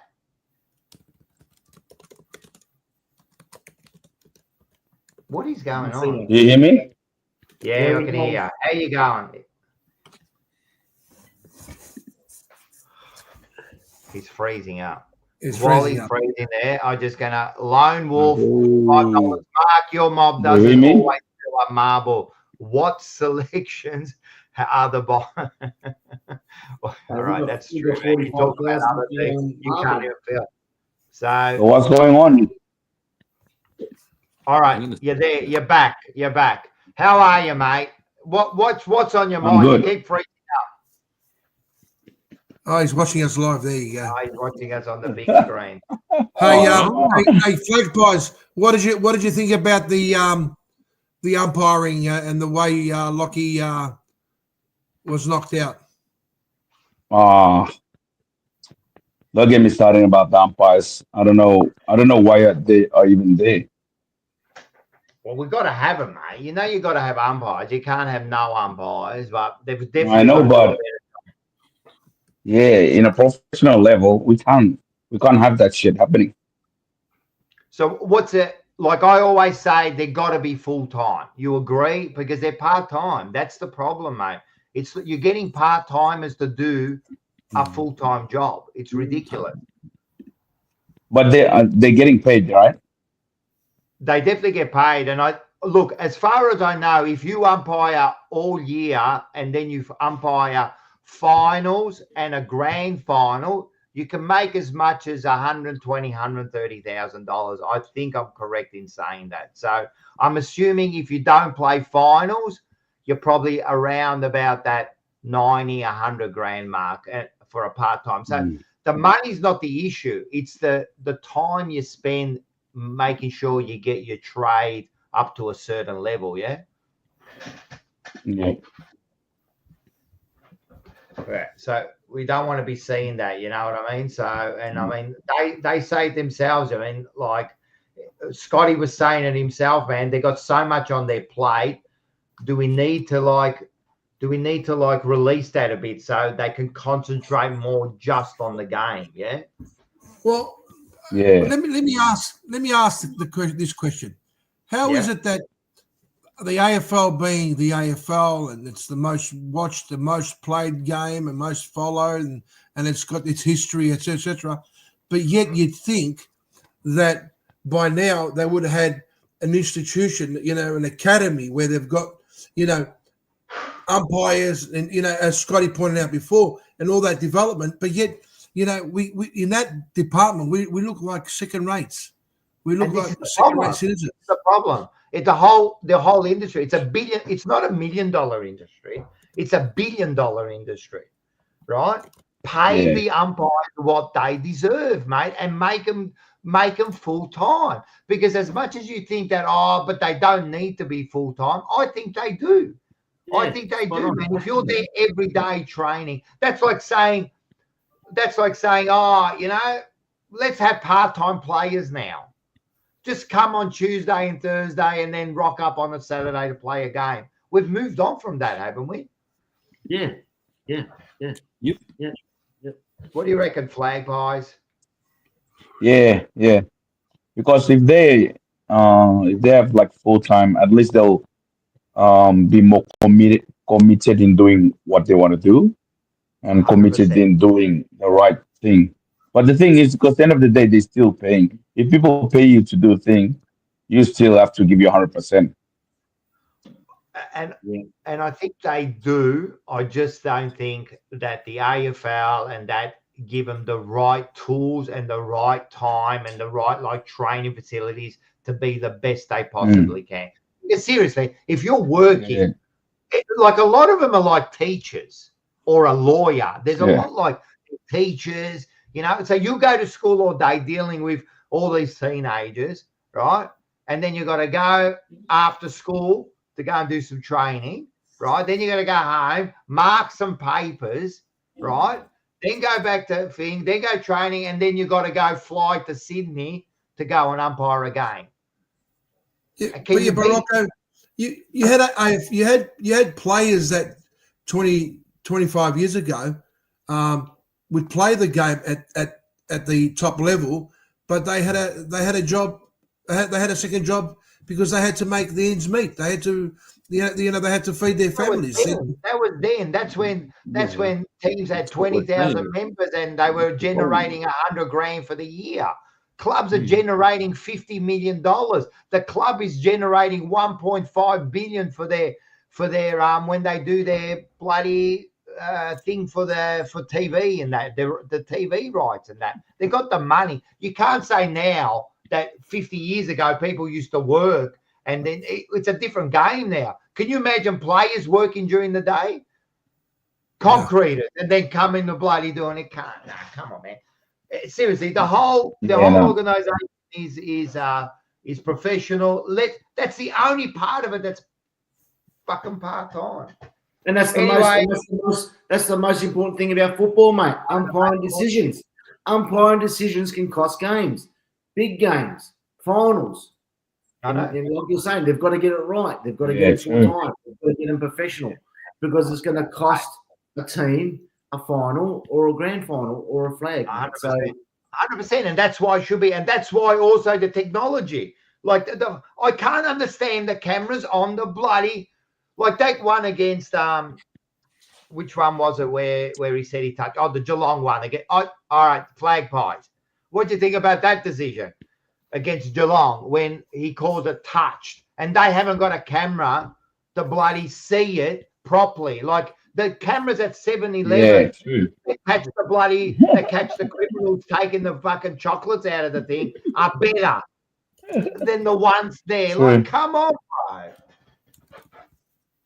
It's a joke. And that could cost you, right? That could cost you a top 4, or it could cost you a home final because of one decision, because they can't get the technology right. I'm telling you, F1 cars, they got cameras there that cars are going at 500 k's an hour. They can see the bloke sweating in the car, right? And yet the AFL $1 billion industry can't get a camera to fucking get it on the goals. Come on. You know, so I think because that's not where their priorities are. Well, it should be. Why not? Yeah. It should be their priority. What's their priorities? Making sure that they get their paychecks, making sure that making sure there's money going. It's all about money, man. It's all about. They put it in stupid things like let's make sure the game is 100%, man. So tell me, Flag Pies, you've been saying you've actually picked the Pies almost the right total in the last few weeks. You said they were going to be. But you said they were going to beat Geelong. You got that one wrong, but you've got the other ones right. How do you reckon they're going, mate? How do you reckon which one? How are they going at the moment? Of course, they're travelling all right. Have you got any issues, any worries? I mean, you got a couple of injuries this week. What do you reckon about no worries. No worries. No worries at all. No worries? No worries. No worries at all. Nothing to be worried about. What is it there to be worried about? There's always something to be worried about, man. Once you get too ahead of yourself, just remember, when you get too ahead of yourself, you might trick yourself and you find yourself at the back of the pack, not at the front. So you always got to be aware. What do you reckon about the Goey, man? The Goey keeps breaking down. Yeah. So he'll be all right. He'll be all right in the right time. No need to rush him. It's all man injury. I reckon he's going to struggle to even make an impact this year. Nah, he'll be all right. Don't listen to all those. Don't listen to all those media's bullshit and stuff. He'll be all right. All right, I won't listen to them. Moy's out with the shoulder injury. Yeah, 100%, man. He's out this week. But you've got Adelaide. Adelaide with more out's going to be a big out. But you got the three big tools there, man. Not really. It's nothing to stress about there. Who's going to come in for more? Nobody. I reckon it'll be either not just the four. There's just Penobry coming back, Brazil coming back, Checkers coming back. So I reckon more's gone out. It's not that much of much a hole because we can just put in how can go on either Fogarty and then Brazil can play Walker and then Billy can play Riley. So. But as you see in all the prize game, we are not the team that stuck with a player. We're the team that attack from transition. So I'm not worried about those three. Just let them out of the 50, they'll be all right. And cut the supply in the middle, everything will be all right. Oh, if anyone cuts the supply in the middle, you got it. But you're right. But they have the three big tours for Adelaide are a worry for any side, man, because they're all good. Walker's good, man. They're all good up there. So Yeah, true. They're all good, but it's going to be an interesting game. It's going to be a good game. At the G, but I think it's going to be a good game. Yeah, 5 by 40. By 40. Wow. Yeah. All right. Jeez. All right. It's going to be a good game, but pies are too strong. All right, we'll see this week, man. Hey, thanks for jumping on, brother. You do a good job, man. I love your comments. Take it easy, yeah? I love your comments too, man. Take it easy. For support the channel, man. We'll speak soon. Have a good one. See you guys. See you, buddy. All right, we got some people here. All right, we'll put one more, and then we'll have a chat to him, and then we'll go to our games too while we're here. Look at him. Aye. How are we? Hey, how you doing? I'm fucked. What's wrong? My wisdom teeth are fucked. Oh, wisdom teeth. No good. Yeah, no good. I can knock them out if you want. Come over here and I'll knock them out. Huh? I'll just knock them out. Nah, you probably try and pump me with peptides. Hey, I've got a bit of a bone to pick with you. Huh? You got a bone to pick with me. Yeah, mate. 10 goals. Huh? 10 goals. What's 10 goals? Sydney, 10 goals. They should have won by 10 goals, 100%. Your team are a bunch of bums. Mental on gulo, mate. Mental on your your team gulo. shit. Your team is garbage. I just had a bone to pick with you. Don't get carried away, Seba. No, I'm getting carried away. We'll pump you blokes in round 13. Seriously, Mark, you can't pick. Wait a sec. You can't pick and choose whatever you want, right? You said they were going to win by 5 goals plus. Wait a second. We are the Fourever Rivals. Wait a second. I'll sit back and let Rocco Wait fight a for me. second. You said that they'll win by 5 goals plus. You said against North Melbourne that they would win by 5 goals plus. You said against West Coast they were going to win by 5 goals plus, and you haven't. So you can't pick and choose when someone says something, but you just deny all of your stuff. But the reality is, Rocco. But reality is, they're knocking on the door just outside the 8. They're knocking on shit. They ain't knocking on shit. The Essendon so- Football Club are they're not winning. knocking on shit. They're winning. They He's are not getting not the scores knocking on right. shit. Hey, They're but- not hey, knocking Sebo, on shit. We're The winning. Essendon Football Club is currently overachieving. They're a list of bums.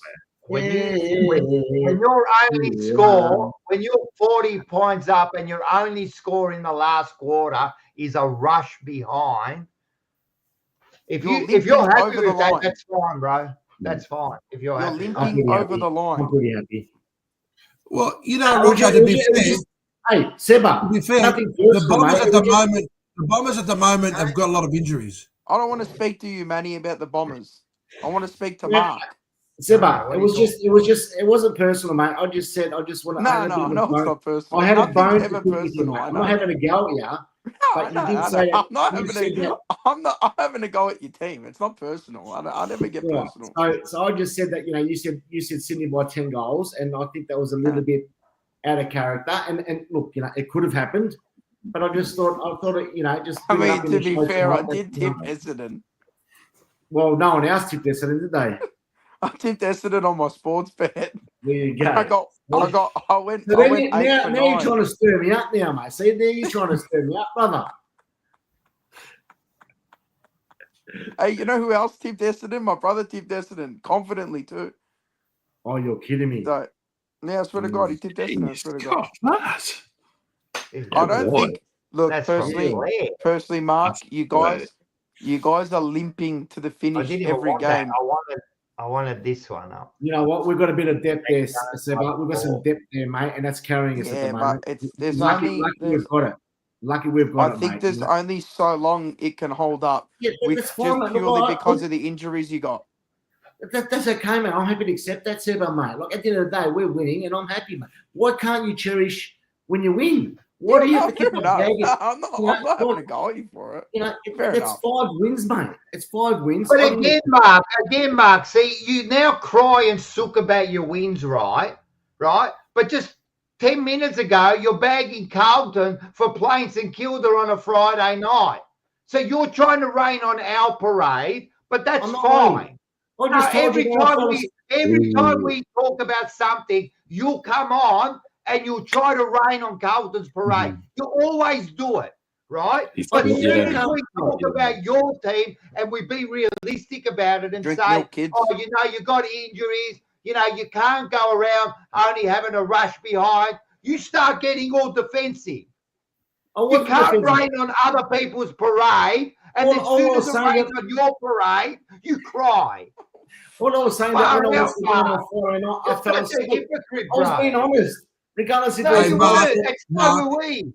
Mark, So were we. I think what you need to do is you need to wait till I think round 13 when you play against Carlton, and then if you win, God save us. But you're gonna have to try and win. And I think it's the other way around. If Carlton win, God save West us. North again. I'll take it. I don't care. Yeah, that's all right. You've got them too, haven't you? You've got some easy games. Oh, well, you're going to get smashed this week because your true form will come out playing against Brisbane. But then what? You've got West Coast or something, haven't you? Nah. A win's a win. That's what I say. A win's a win. Where'd he go? Spot on. Where'd he go? A win's a win. You said, I remember ages ago, you said you'd rather, right, lose by 60 than win by 3 points. Do you want me to clip up that and put it all over social media again? 2 years ago. Leave, leave This is him. what I mean. You are the typical peptide Essendon hypocrite, man. That's all you are, right? All right, you know what we're going to do? While we got Seba there, let's talk about some games. While I got there, we'll go straight to the Carlton because I got you there. The game. You're a skunk. Hey, this is the game that he reckons. At least we go to the game. Hey, who's that? 2-jumper Lewis, mate. Best swingman in the business. 9-9-62 to 11-11, 77. So, yeah, we were at the game, Seba.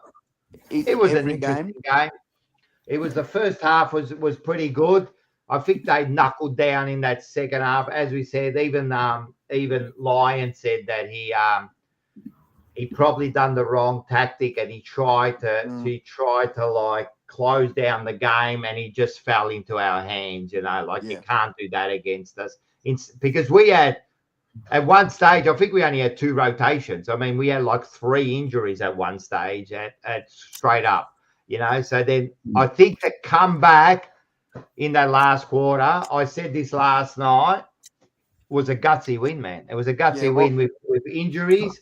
We had McGovern, we had Cowan at one stage, Akers done his shoulder, and so we were struggling. And then to finish, some big moments there. Harry, best on ground, was some good, mate. I'm telling you, you can argue as much as you want. He's the best forward going around, man, because the work he does around the grounds. He's probably He's, one of the most informed forwards in the league at the He's moment. unreal, man. He goes in terms of around, his play. taking marks around the ground. You know what I mean? Like he's taking a, like he's so important. And then to kick that goal from the boundary, I mean, because before that he had that. Remember the one that went off the side of his boot? Oh shit! Typical. Wow. He's always got one of those in him a game. And so he came back and strong. And Yeah. when both forwards are playing like that, it's hard to stop him, you know. So, so look, it was a gutsy win, but like I said against Adelaide, like I said, it's all about, you know, the next one and the next one. We've got 2 more games before the bye. It was Four in a row. It was just an 4 games at a time. 4 games at a time. It's actually 3 because I said blocks of 4, and we've got 3 games in a bye this month. It was just the game was just an atypical Carlton St Kilda game. Well, it always happens. We said it from the start. When you play St Kilda, they bring you down. They're just to roadblock real FC. They're shit. defensive. It's a shit game, man. They just bring you down. You know, like I genuinely, me and Machella were speaking about it as we're walking into the ground. I'm not even fucking joking when I say this. I would rather win the next 15 wooden spoons than go for St Kilda. They are the bottom of the barrel. They are dog shit. They are one of the worst clubs in sports around the world that I've ever witnessed.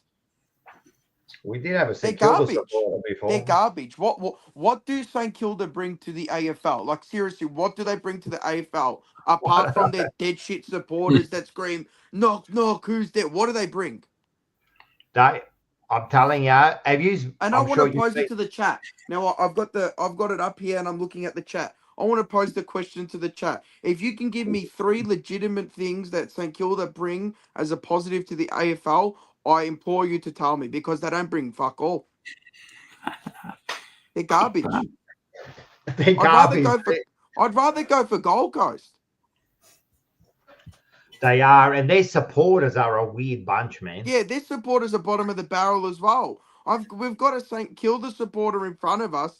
He had a St Kilda scarf on and a jersey at the start, and then he switched and put a Carlton jersey on with the St Kilda scarf on at the same time. And then when Carlton won, he's opened his shirt up and ripped out the Carlton jersey again. Are you normal? It was weird, man. There's some weird ones. It was like I went to the circus, man. The supporters No, we're in the Twilight Zone. It was the Twilight Zone. It was the weirdest bunch of people. But anyway, listen, we needed to win it. They're a little bit of a thorn in our sides, St Kilda. They keep doing that shit to us. But so it was good to win and get a bit of momentum going into Sydney.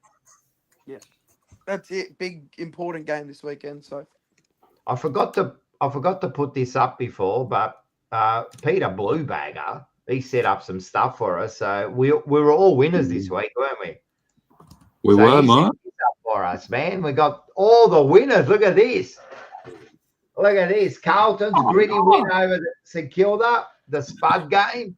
Then you got Essendon hangs on to win against Sydney. And then you got Collingwood drops the anchor on Fremantle. And you got Richmond clip the wings off West Coast. Wait, that Richmond one's sick. That is good. They clip the wings off. That is great. None of the Gunners.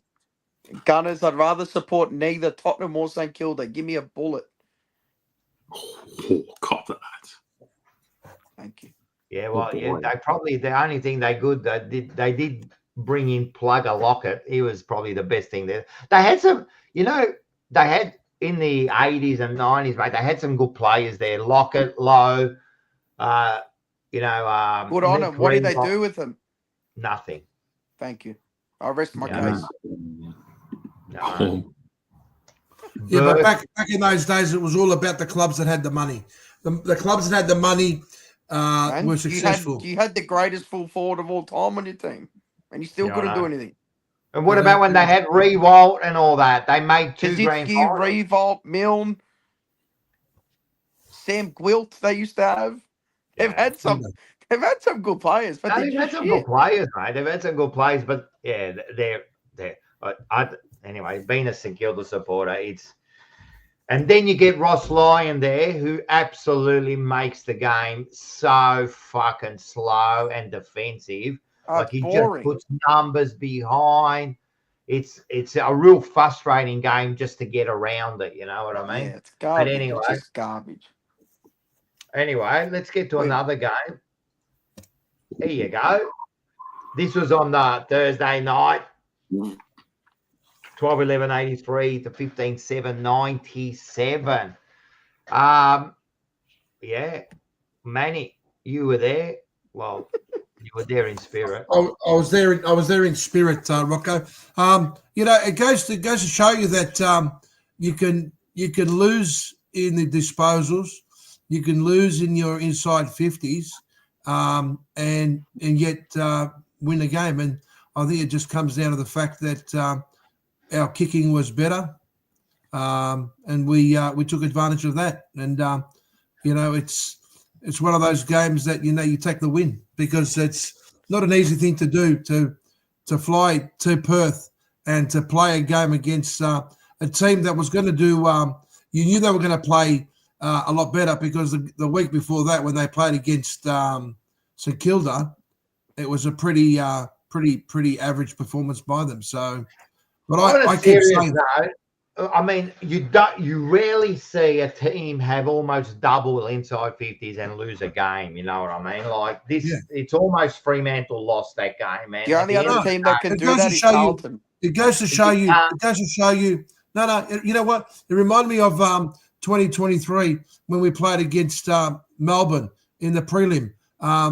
It's about absorbing pressure, and our defense did that. We absorb pressure, so got to give credit to it. At the end of the day, you could be in the 50. You can go get the bull in the 50 mark, but if you're not going to take advantage of that, well, then I put it down to the defense did well, and our scorers did well. So I'm telling you, I don't think you'll win too many games where it's almost double the inside 50. You're not going to win.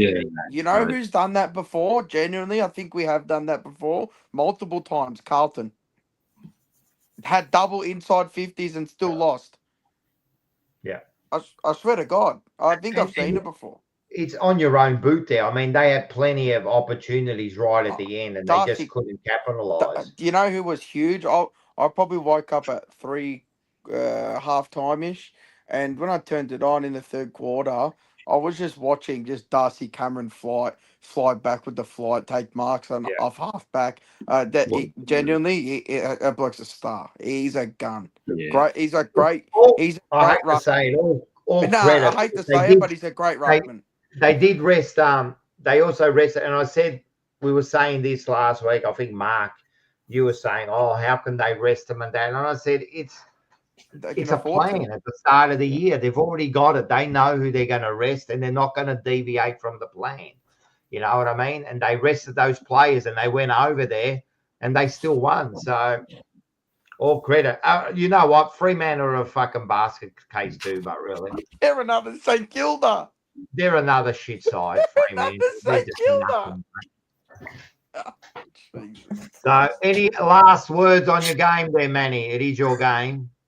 Look, all I want to say is that it was the Lockie Schultz incident, obviously, after the game when they, a lot of the players spoke about it. It sort of it did shake them a little bit, because you never want to see your teammate fall to the ground like that. But it was just good to see that when they walked into the change rooms, they went around Lockie, and it's that network, that united network that we've created, which is really, really good to see. So look, we rested some players. And we're going to be resting some more players this week, because we've got, as you mentioned earlier on, DeGoey. At the moment he's going to be, I think, they say to be advised, but I reckon he's going to be at least another couple of weeks out. I reckon he's fucked for the year. They're going to have to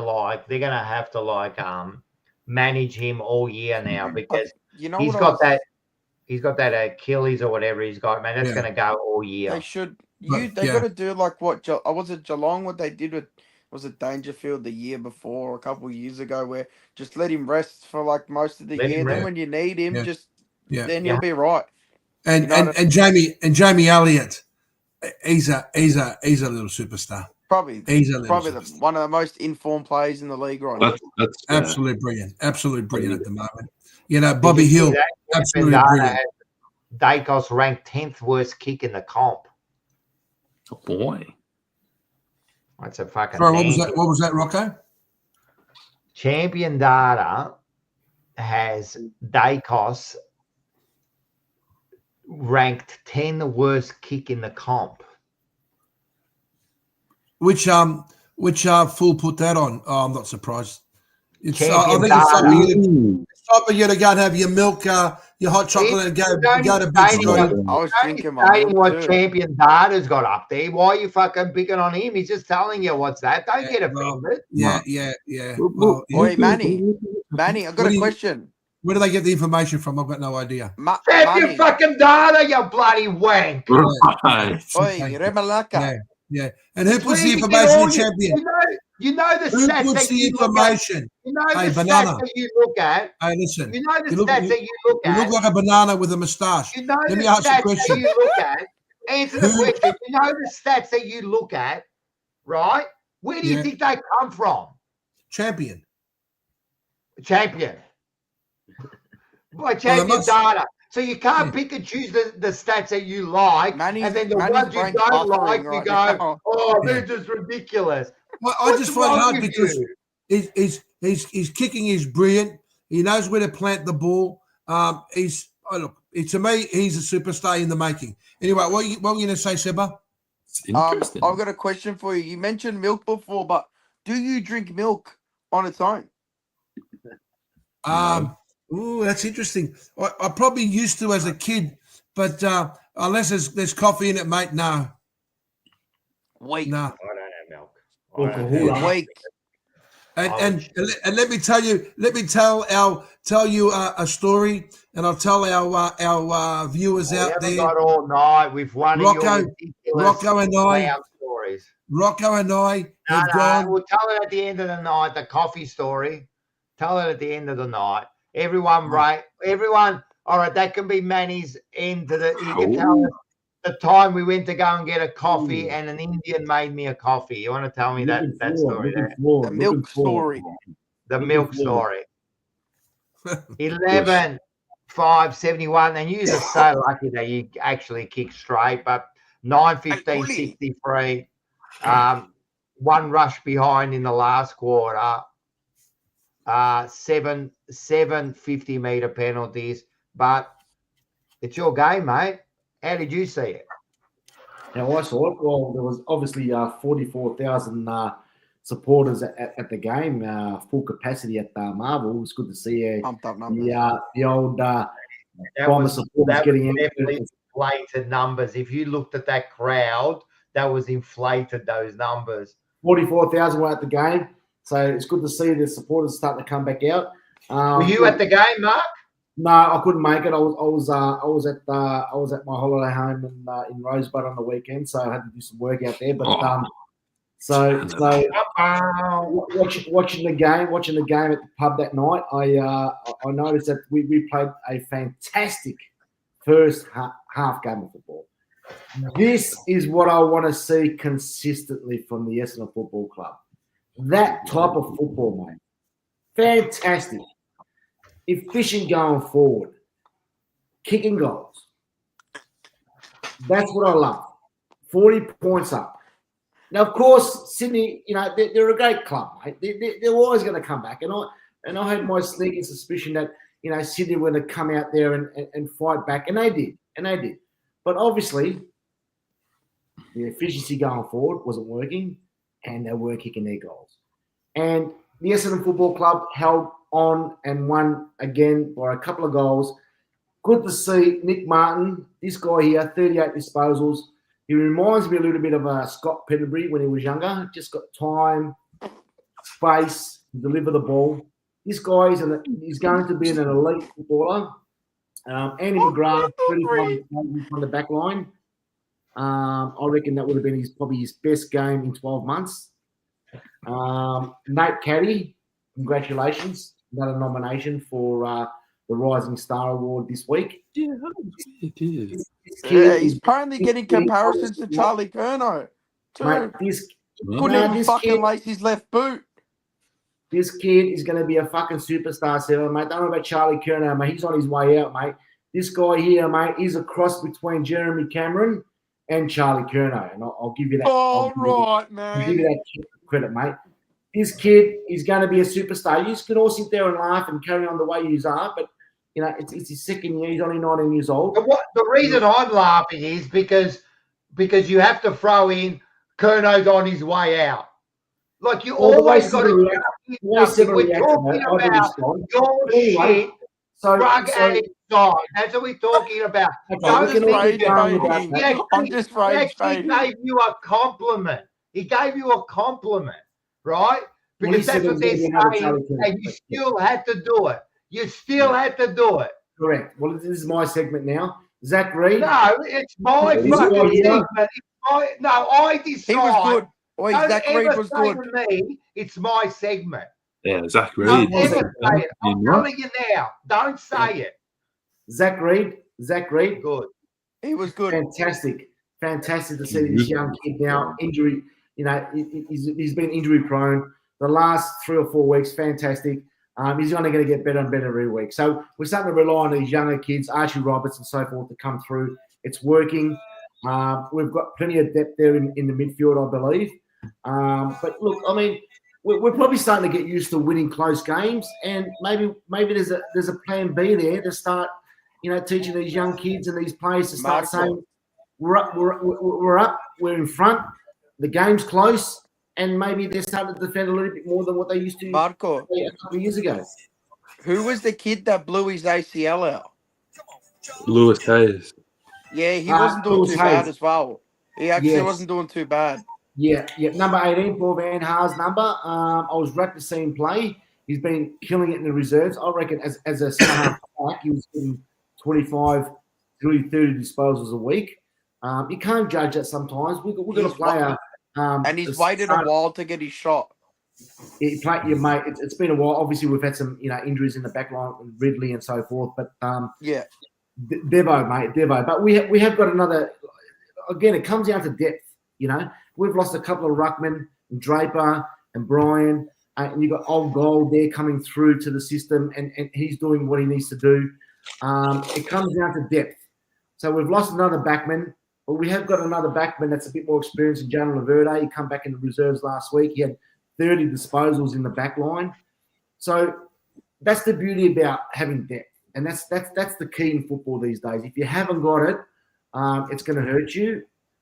We can't keep on relying on that because our depth will start running low. But, mate, Hey, Mark, can I ask a question? With the list that we've got and the depth that we've got, we can still hold some of these games and be competitive because we're on the up. We're not going on a down. Kudos to the Bombers, mate. 5 wins, 3 losses. We're still a game behind everybody else in the AFL at the moment. So no one else would have probably thought would have been in this position. And we did. Things could be worse. We did make the 8 for one night. So Things could be. Mark. Things could be worse. Mark, can we go back to something that Liam said last week that I think we should touch on today? Will your team be playing finals football? Because all I've heard is you saying we're on the up and on the up. You compare players to Charlie Curnow. You're going to have big balls to compare anyone to Charlie Curnow because Charlie Curnow is a superstar. I'm telling you, he's just unlucky. He's unlucky that he's not playing for, say, a team. If he was playing for a team like Collingwood, I reckon that would have suited him better. But that's just my opinion. But Charlie Curnow can kick from anywhere. He's a brilliant player. My question here is, put your money where your mouth is. Will you be playing finals football at the end of the year? You know, it's funny. Before you go on, this comment is so true. He reckons Curnow's on his way out, but then he uses Curnow as his reference player. Yeah, as a younger player. How old is Curnow? How old is Curnow? 27. 27. Yeah, 3 or 4 years. This guy's 19 years old. God, you're full of shit, bro. This guy's 19. This guy is 19 years old. All right? If he comes to Collingwood, he'll be playing for another 10 years. I'm going to wait for your player to win a Coleman, let alone back-to-back Colemans. Coleman medals these days are gone, Rocco, mate. Still got to kick the goals. You still got to kick the goals. I'm talking about young players. I'm talking about young players that you know. Still haven't answered my question, Marco. Answer your question there, Manny. I'm not going to answer that question. I knew he was going to say this. But I'll tell you what, if we do make the finals this year, we're going to win one. All right? So I'll put that on the line. You win one, maybe. You say you got depth in that. You got no depth. You're barely beating the bottom side. You come up against Sydney here, which are completely out of form here. They can't win over here. And you was a rush behind. They almost won. And if it wasn't for if you were so accurate, you're never going to get fucking 9-10-1 that you kicked. Bro, if you think I don't know what La Land, you believe that everything is fairy and fucking rainbows with you, mate. Because at the end of the day, last year, mate, we'd be going like what Fremantle done, which Fremantle should have really beaten Collingwood. We used to go inside our 50s that much more than the other teams. It wasn't efficient. It was just bombing it long and not kicking straight. I went to a lot of games last year where Essendon just kicked like 16 points, like 7 goals, 16. I'm like, fuck. This is what I mean. This isn't a normal thing. It's changing this year. We're more consistent. You've got one game that you were accurate. No, I mean, your Pacific is 90%, bro. Marco, I've got another question for you. 90%. I've got another question, and I referenced him. I think it was last week. Yeah, I think it was last week I referenced him, and the chat's bringing it up as well about Peter Wright. He is a lazy sack of shit. Yeah, he's the worst, man. Yeah. He is hindering your team. Yeah.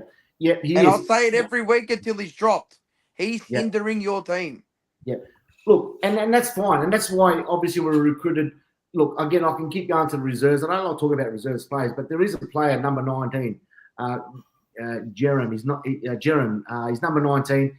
He's a 6'5", young 19-year-old. And you know what? He's kicked 4 goals on the weekend. And they're the players you've got to start looking at. But this is the thing, Mark. This is the thing, Mark. You say it's fine, but he's going to cost you. He's going to cost you games this year. Well, he might, Seba. He's on our list. Yeah. He's on our list. What are you going to do? You're not going to throw a 19-year-old full forward and a 19-year-old caddy. Well, you guys are pretty young anyway, so why not? Well, it's probably just a bit too much pressure. You need some kind of experienced players there. Yeah, I do understand that, but pull away another. Where I'm coming from. He's there now. Peter Wright said to take away another genuine back midfielder from the opposition side, and now it's influencing caddy and the likes to jump in. So it might be part of the plan, but you know what? This week Peter Wright can come out and kick 4 or 5 goals, and we're all going to shut up again next week. So, hey, Mark, I understand where you're coming from. I understand where you're coming from. Is it Kako or Kako? Kako. Is it Kako? Yeah, look, Kako. Yeah. Is he signed? How many years? What's his contract looking like? Because I don't think players like that are going to stay with little teams like Essendon, Secunda. They want to go to bigger teams.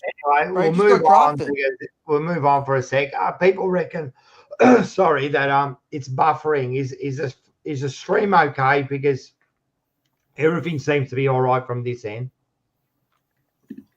I think it might be a bit, yeah. If it's a bit buffering, I don't know what's going on, man. I mean, lately I've been having trouble with YouTube because I've got it up on my TV. But anyway, I think Liam's been waiting for this. Wow. 11, 13, 9, 79.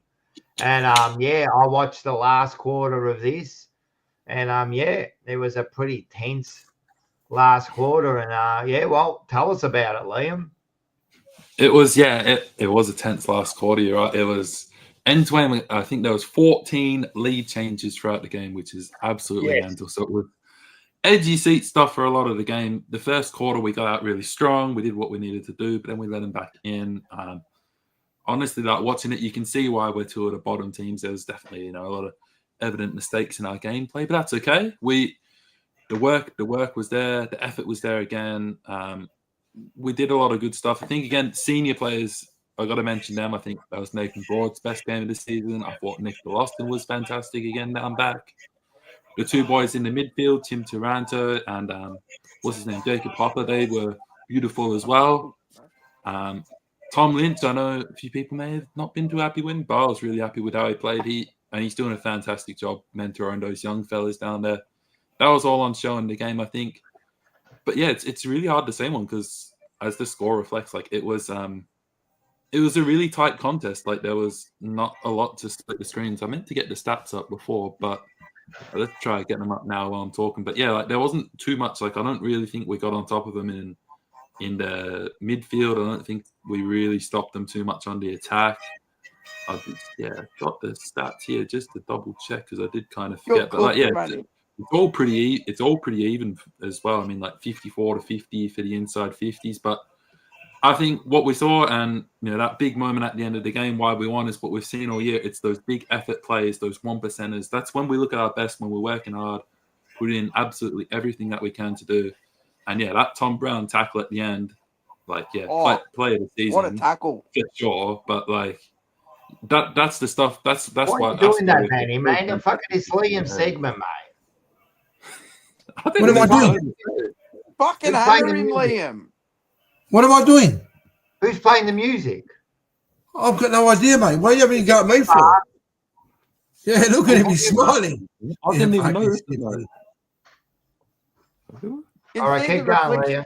Glasses. I thought it was Seba. Nah. Oh boy. No. Jeez. I think it was Mark because it was a fucking Essendon one. Now let me ask a question here. The viewers seem to believe that the Tigers will possibly finish on top of the Bombers this year. What are your thoughts there, Liam? Oh, we got a bit of work to do, but when do we play Essendon? That's in a couple of weeks, isn't it? If we beat them, you never know. We've got North Melbourne this week. That's another winnable game. It's definitely not out of the question.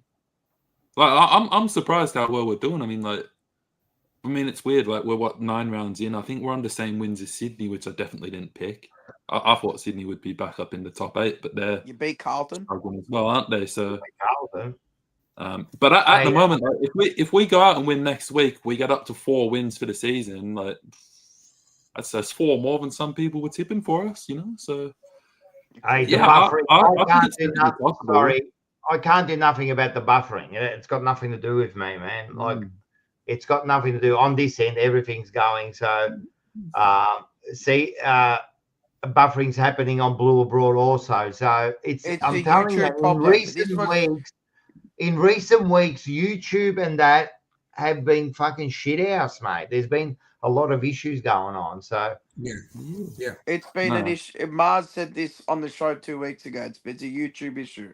It's a YouTube issue, and we're losing our viewers from. Oh, what can we do? Anyway, keep going. Hey, you know what's interesting, Liam? This week, Richmond and North Melbourne. You've got North Melbourne's first pick. We do. So it would be pretty handy if they lose. At the moment, we've got pick 3, which is our own, and pick 2, which is North Melbourne. You could get pick 2. You could have pick 2, and you could have like pick 2 and 5 or 6. If we beat them, we're 2.5 games above 17th spot. So if we beat them, it's pretty hard to see us getting the spoon from there. I think, and then the week after, round 11 is the game against Essendon. But if we're coming in on the back of 2 wins, Essendon come in off a loss against Bulldogs, which I think is going to happen. Could be a really good game. I really think that we can beat Essendon. I'm sure Mark will obviously argue otherwise. Fair enough, but Look at No, Mark. I Look at him. do think from what I've seen from both our teams, there's every chance we can go out and beat them. Yeah, of course, mate. It's dream time, mate, regardless of where you're on the position of the ladder, buddy. So it'd be interesting, but that's a couple of weeks to go, buddy. What do you got? You got North and then Essendon. Yeah, we've got North, we've got Essendon, and then we get a couple of other games after that. Wow. We've got Giants away. Definitely after sliding that down the ladder. And then they got Carlton. They'll definitely slide down. Yeah, I reckon you've got a great chance of finishing on top of them. Well, Yeah, I think we've Big actually got a Two's a pretty lock. decent next month, to be honest, man. We've got North coming up. We've got the Dream Time against Essendon. Giants away is hard, but then we've got Sydney back at the MCG, which is looking like a winnable game at the moment. So, and we beat them last year when they hadn't lost the game. So, Well, it depends. Will they have I'm feeling Gordon pretty and good Mills? about where we're at. I'm feeling No, you got we might be doing all kids right. have shown something, and it's been okay. It's been okay. Yeah, you are. Yeah, It has you been win this okay. week, and you got a big chance against North. You win this week, and you're on 4 wins. No one thought you were going to get 4. People were saying you weren't going to win a game. That's what I said. I said there would be 4 more wins than some people tipped. So, No, and you guys started off really, really well. I can't remember who you guys beat first up, but you guys are doing okay. some awful team, Carlton or something. I think it was. was Watch your Carlton. mouth. You're right. Watch your mouth, young man. Good night. You Don't are, worry, you're young right. man. Don't we play you guys again? Nah. Oh, we don't. I think you'd play us again. I Nah, think We'll we beat play you them again, again. right? Look at in 2nd wins. That's up to 5 wins for the year now. Oh boy. Fucking beat confident, man. They get a Essendon. couple of wins, man. They get a Yeah, couple of wins, man, and all of a sudden they're fucking on top of the world, mate. They beat West Coast and they reckon they're world beaters. You beat West Coast by 2 points, man. Let's be serious. Mark's going to have another hit of the joint. Yeah, nah. To be fair, I knew that West Coast were going to come hard at us this week, man. I'm not too surprised. Like You know, they were desperate for a win. can I say something? This player is genuinely, he takes the cake for the laziest player in the league. He's a genuine scrub. He's a bum. Tim Kelly is a scrub. He's genuinely, he's garbage. He's given up. He's given up. He's given up. He's gone over there. He's taken the money. He's depressed that the year that he went over, Geelong wins the grand final, right? And I reckon he's absolutely just given up. I can't believe how much he has fallen away. Like, people talk about Walsh and stuff regressing. Mate, look at the state of him. Mate, he's in a whirlwind. Yeah, if you watch it from a minute behind, you should be fine. So you might be a minute behind. I can't. They're saying scroll back 30 seconds. And you should be fine. Not your own show in the chat, man. Fucking Scotty, let's start our own show in the chat. Well, you do know, he's in the chat. It's his own show. Basically. Yeah. You got people waiting in the thing, Rocker? What's that? You got people waiting in the waiting room? No. I put the link out there if anyone wants to jump on, but you can stay on until I get someone. How's that sound? Yeah, right. Say less. When Mark gets back, what we'll do is we'll while we're there now, it's Manny's segment. Manny's segment. He does the ladder, doesn't he? I do the. Hey, Liam, you know we're almost around round 10, matey. You know, you got to get with the program. You know, I do the ladder. Yeah. It's all right, mate. Takes time. You'll get there. Wait, don't talk shit to Liam, Manny. By Manny, mate. Oh boy. No. I'm trying to help. I'm trying to help Liam. Yeah. No. You're chatting shit. Give it to him, Liam. Give it to him, bro, mate. Anyway, I'll give Liam just a bit of a lesson here. It's easy to get Manny. Just ask him a question about football. That's right. Thanks, Rocco. I appreciate that. All right. Well, Magpies are sitting in second spot. Brisbane drew with North Melbourne, so we've only got that 2-point buffer. But it's nice to see the Magpies sitting alone in the top 8. And then, of course, we've got, this is a really good one. We've got Essendon and Carlton. They're just outside the 8, but Look at that percentage. isn't that funny? Essendon they seem to struggle with percentage. I don't know. I think maybe this could be a suggestion. I don't want to drift away too much, but I think that maybe certain teams like Essendon, St Kilda should be given 50 points head start. The rest to try and make it a little bit more respectable. That's what I think. 50% percentage-wise. Anyway, of course, we've got Richmond down below with 12. They said that they weren't going to win a game all year. But, the big surprise at the moment, and I'm not taking this away from anyone, but the Bombers, they are knocking just outside the 8. They are. And they're only by percentage. And, it'd be really sad that they might miss out, again, playing finals football because of their percentage. Back to you, Rocco. It's very professional. Oh, boy. It's proper song. It's pretty shit. Good work there, Manny. Good work, buddy. Nice. Pretty shit. A show about nothing, but October has been online 3 times. All right. You know what we're going to do? Let's go into the tips. Not the tips. All right. First one. Let's do this. All right. We got the first game is on the Thursday night. Liam, take it away. Thursday night up in Darwin, Gold Coast versus Hawthorn. I actually haven't really planned out the tips this week, to be honest. From first look, though, I think Gold Coast is still good up there, but I think they do a loss. Hawthorn's a better team, I reckon. Hey, I'll tip Hawthorn. I will tip Hawthorn. I'm going to go. I reckon the Suns over there will win this. Suns are travelling okay, mate. And Hawthorn okay too, don't get me wrong. But it's going to be a good game, man. Suns versus the Hawks. I'm going Suns. Yeah. I'm going for Suns too. Yeah, tough one this one, but yeah, I think Gold Coast, just Gold Coast. I like it. And Seba? Yeah, Hawks where's for me. Yip Seb? Hawks. Yeah, I think the Hawks will get it done. I like it. All right. Next big one. Friday night matchup in I'll Sydney. be up there, mate. I'll be up there, Sydney mate. versus Carlton. I don't know, mate. Will you be disappointed up there? I'm not sure. If it wasn't in Sydney, you'd tip you easy. I'm just a little bit concerned. Nah, I don't want to see Carlton win again. No. I'll tip Sydney. I like it. Like I said, oh boy. Yeah, I'll go for Carlton. Fucking hell. Manny, you put your head down when you were saying it. I'll go for Carlton. No, I'll go for Carlton.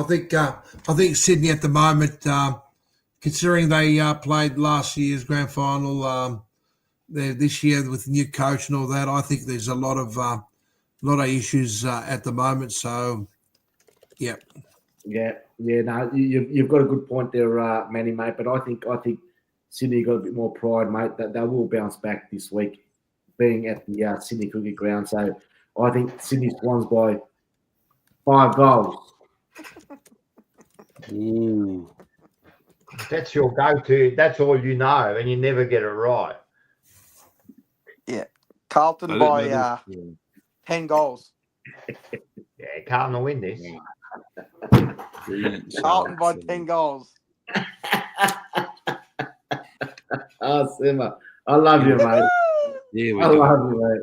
He's a great character, Simmer. I love I can't wait to get on here next I reckon Wednesday. I could go. Wait till they play Western Bulldogs and they play a real team. You think that 90% is bad. Wait till you see your percentage after this week. Anyway, next game. Wait, I just want to mention something that Seba said before, off topic, but my old man has sent a message in about Tim Kelly. He's a West Coast supporter, and he's just said Tim Kelly is on a 2-year contract at $800K. Why is he getting that offer? He's not very happy. He's a legalized criminal. He is. Yeah, Dad's a West Coast fan. He's not a very big fan. Ask him about Oscar Allen if he ever comes on. He hates that bloke. I'm telling you, man. Right. Like, yeah, that, off topic. be, I just wanted to get it in. that could be one of the worst decisions by a player outside of Nathan Buckley. Going to Collingwood, mate. Tim Kelly going to West Coast was a disaster, man. He might have got the money, and if he's happy with that, good on you, but he missed out on a premiership, and now he's just playing loss. I mean, the only worst thing that he could do was go to bloody Essendon. That would have been even worse. But West Coast, there. Next game, we've lost Manny. I don't know where he's gone. Yeah, he's it's his game as well, mate. Do you know what though? Makes it easier to tip Adelaide then. So Collingwood Adelaide at the G. I know it's in Melbourne, but I got a feeling there's a couple outs. I don't think they were amazing against Fremantle. Adelaide actually got the win at the MCG earlier this year. I think it was against Essendon, to be honest. I think they can do it. I like Adelaide. I've been a fan of them all season, so I'm going to tip them. Adelaide. I'm going to go, unfortunately, because it's here. I mean, Adelaide. I mean, the Darcy Moore, I reckon, is a bigger loss than what you think, because they're going to have to cover those three big forwards. But I'm going to go Collingwood. Yeah. Well, I mean, Adelaide are playing some good football, and it was going to be a flip of the coin, but I think maybe Flip the coin. Flip it. No, not for this one. I think Collingwood might be just a bit too strong. So Collingwood by 12 points on this one. Oh. I don't know why you give points. You never get it right. It's just a waste of time. Manny's internet's fried. No, I'm here. Oh, is there? I'm here. Can you hear me? Can you hear me? Two. Yeah, go. Two. Yeah, look. Considering we've got injuries, considering we've been, changing the team around and refreshing players, etc. MCG, that's the biggest stage, and you got the Magpies on fire at the moment. I think Adelaide's also looking good, but I think the Magpies are going to win this game. Couple of goals. Yep. Yeah, I think Magpies, but I would not be surprised, right, if Adelaide win this. I would not be shocked at all, because they actually don't play that bad there. And this is my tip: if Adelaide beat Collingwood, it'll be Collingwood's downfall for the rest of the year. Wow, that's a big statement there. Call of the night, Rocco's big call. Could be the call of the year if it turns out to be true. Yeah, so we'll just see how we go. But Pies for me comfortably 27 points. Good on you, Simba. Rose. Good on you, Simba. You're on fire, mate. You're on fire. Nah. I take that back. Adelaide by 4 points. Yeah, I'm telling you, I just see it, mate. Get the fire extinguisher, man. He's just. All right. Here we go. What's next? Ooh. It's an interesting one. Port Adelaide versus Geelong. Adelaide Oval. Port. We know they've not been the best this year. Geelong. Still not like Geelong. Hey, man. They'd be my other rival club. You hate them, don't you? I don't know. I've been tipping the away teams, haven't I? Yeah. Geelong actually have a good record at Adelaide Oval, I believe. I'll tip Geelong. Port Adelaide for me. So, sorry, would you say Geelong? Did you say Port Adelaide, Liam? I'm going to go for Geelong. Oh, you're going Geelong. I'm gone full rogue on my tips at the moment. I'm in a bit of trouble. Mate, Port Adelaide are this. They didn't actually play bad against Adelaide. They're just this fucking Heckle. What is it? Fucking Heckle and Jekyll. Not Heckle and Jekyll. Who are they? The bloody Jekyll and Hyde. Jekyll and Hyde. Jekyll and Hyde, whoever they were. Heckle and Jekyll. Heckle and Jekyll, they were a cartoon, mate. They were a funny cartoon. Bonnie and Clyde. Yeah, that's right. So you just don't know. I'm going Port Adelaide. Beavis and Butthead. That's yours and Manny's Mr. new Manny's show, laugh. isn't it? No, Dumb and Dumber. Oh, that's your show. That's Well, right. Yeah. Your words, mate, your Mr. words. Manny's laugh.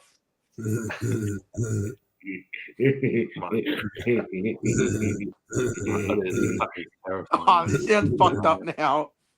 All I right. reckon Port Adelaide will bounce back this week and they'll win. Done. All right. Next one. The next Giants. one is what we've got to address the game first, mate, before we do the tips. See, cut to my segment now. Giants versus Fremantle down in Giants Stadium. Yeah, look, you'd think the Giants are the better team in this one. Fremantle, they're not good, eh? Yeah, Giants, easy. I like it. No, but they're not playing Fremantle. They're playing what team there? Walla, you're Yeah, why up here, mate? Wally Yallup, Wally up. Yeah. All right. Well, they're no good either. They're no good either. Both of them aren't any good. Pretty much, mate. Mark? GWS for me. Nice. All right. I think Fremantle will bounce back and lose once again.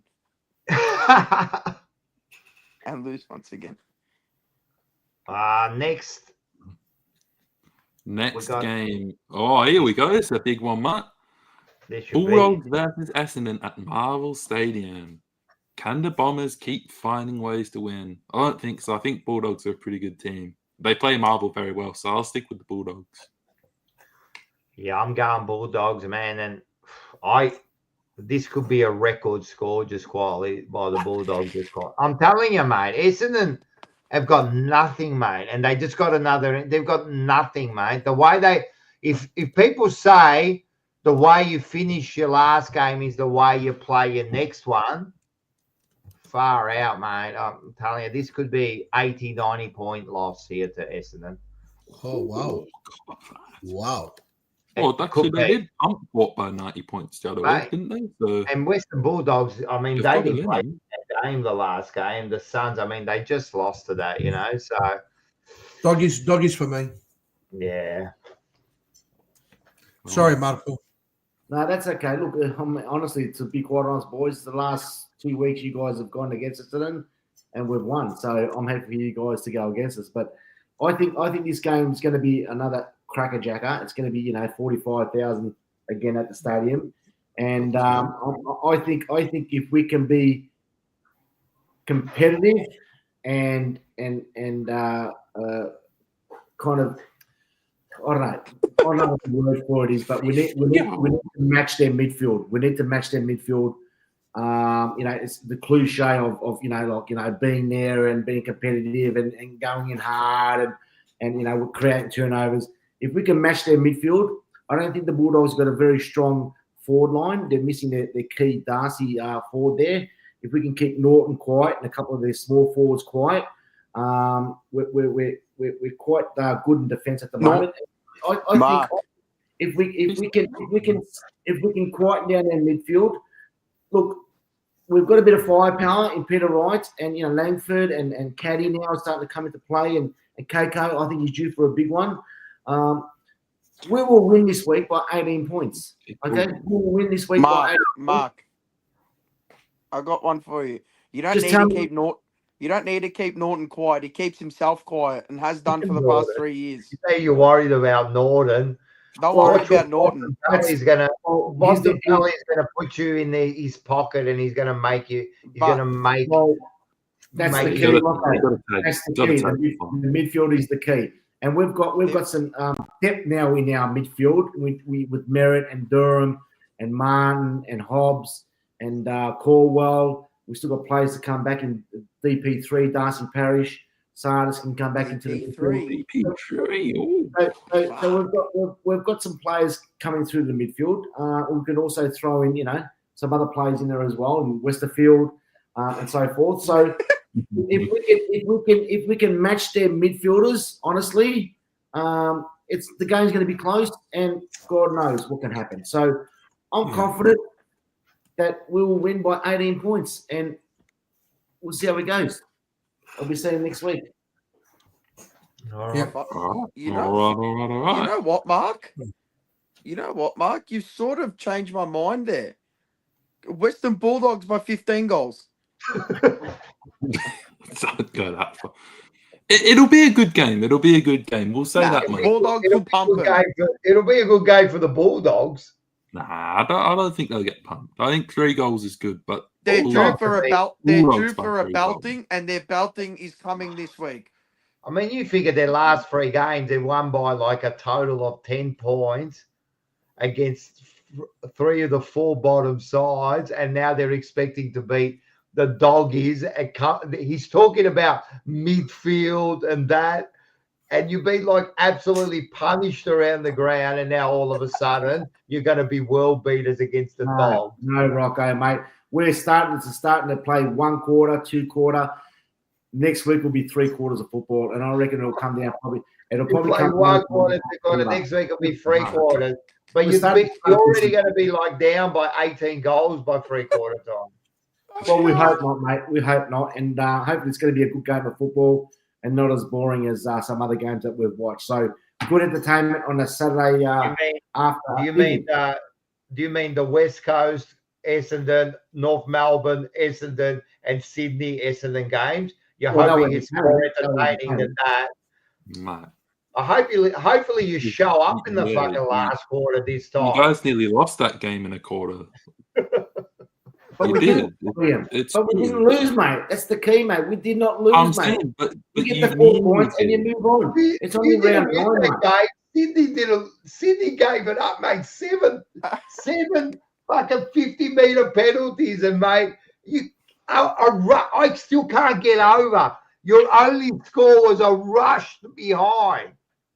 Defensive football. I don't think you guys realise that if Essendon Football Club had a better percentage, they'd be sitting in the top 8. They actually would be 6th. But Manny, Yeah.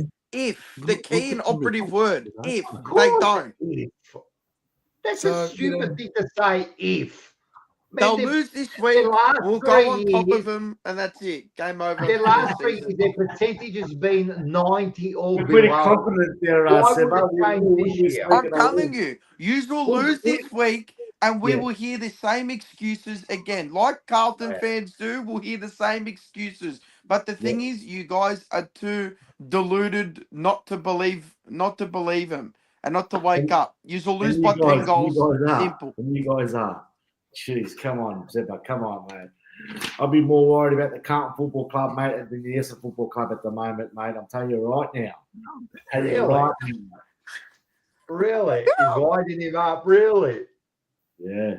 I'll be really? very concerned. I can name your good players on my toes. That's how many you've got. We're building, mate. We're building. We're building.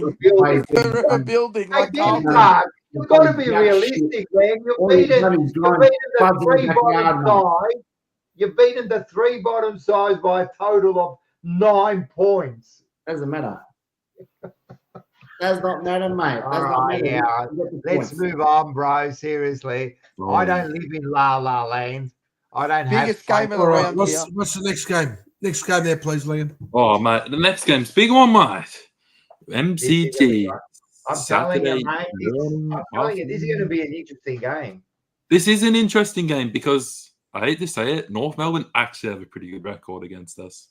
I think a couple of years ago when I came over to watch a game thinking, you beauty, because North Melbourne was dead last, they beat us. I was really flat. I was like, oh, great. I'm all the way over to watch that. But, look. No, and you know what? We've got to give North a bit of credit too. They've actually been pretty unlucky not to get a result the last couple of weeks, especially. But I think we're playing good enough football to get it done. Like I said, it's those little things that are going to add up, those little 1%ers, those little game-winning tackles by Tom Brown, the stuff we love to see. If we can keep that good attitude, keep doing those little 1%ers, we'll get the job done by this one. Let's go. We'll say 2 goals. 2 goals. Richmond win. I'm on the Richmond bandwagon. I reckon they're going to beat North this week. No, North Melbourne for me. North Melbourne. And I think North Melbourne is a short favourite for this game. I don't know, favourite. Not that means anything, but I'm going for North Melbourne. I don't think they're a short favourite. Sure. They're definitely odds favourite, aren't they? Short favourite, Yeah, yeah, yeah. They are the odds favourite, but I don't know. Yeah. What are they? Richmond's paying $2.40. North Melbourne's paying $1.58. Yeah, it's not what short. does that mean, mate? That's Betting not a it. short favourite, What do bro. I know, mate? And that'll close up next, getting closer to the game. There'll be money for Richmond. Richmond by 30 Yeah. points. Yeah, I'm mate, going- how you there, boys? This one's going to be a toss of the coin for Mark. Give them a coin. Bang. All right, we have got heads. Richmond. The wooden spooners.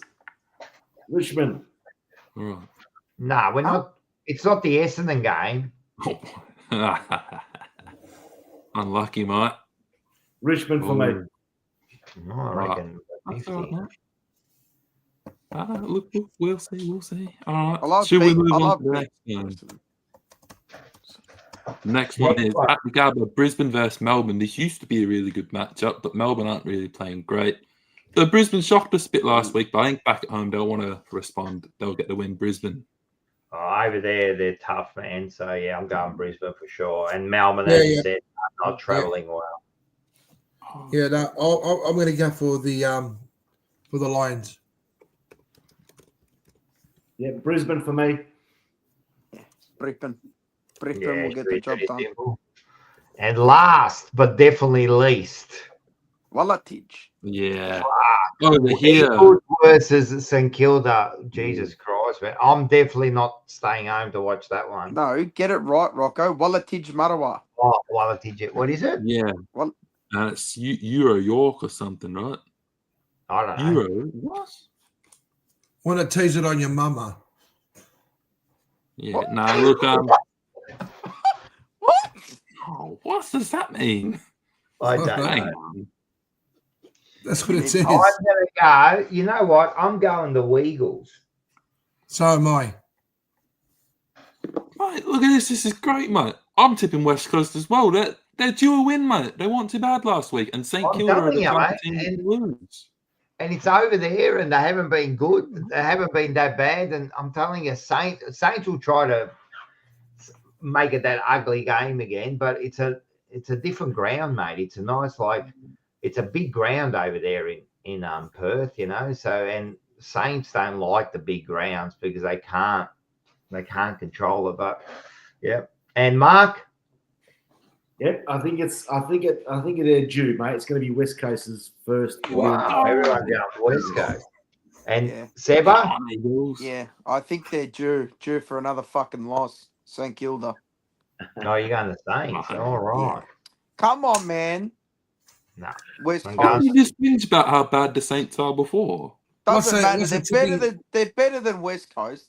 You got bro. When you got Tim Kelly running around in your midfield, come on. Yeah, but you say that, but West Coast haven't been that They bad. have- I mean, The thing they is, just St Kilda lost have to Richmond. just enough. St Kilda just have enough. Not over there. It is Anyway. what it is. We'll come back to this moment next week on the tips, Next and you'll week. all be wrong. Doesn't Look matter. at mate. Look this. my score, mate. Where's my- Marco! Where's my tips, mate? Bad again. So we all had 5 and 4. I think Hey, Manny was the only one who Manny gained one on Mark. He got a 6. And No, I got 7. No, you never. Yeah, I did. Chat, I reckon I've been robbed a couple of tips here, you know? I got 7. No, you Manny never. got I got the Magpies. Yeah, I got the Magpies. yeah, I got Carlton. yeah, You listening? I got Hawthorn. yes, I missed out on Sydney. yes, I got the Suns. yes, I got Adelaide. yes, And I got the Tigers. yeah, I missed out on the Cats. yeah. And I got the Lions. No one got the line. It was a draw. Yeah, no, everyone gets it. No, you don't. Not in my view. You don't know. What's the difference? So that means everyone just moves up 1 point. What's the difference? You didn't get the Lions. You can't just get a draw and then you want to get. We've got to tip that. If you tip a draw, you get 5. Okay. So what are you doing? You're getting a bit of a bite of both. Are you serious? All right. Fair enough. I tipped the draw last week, but in the wrong game. I tipped too. That I tipped North. Did I get the points then? No one gets the points. I know. I'm just saying to Manny. Like, That's right. You get the That's point. right. How does that make sense, Manny? So you get the point, but the North people get the point too. I completely forgot that it was a draw, Rocco. I apologize. Sorry.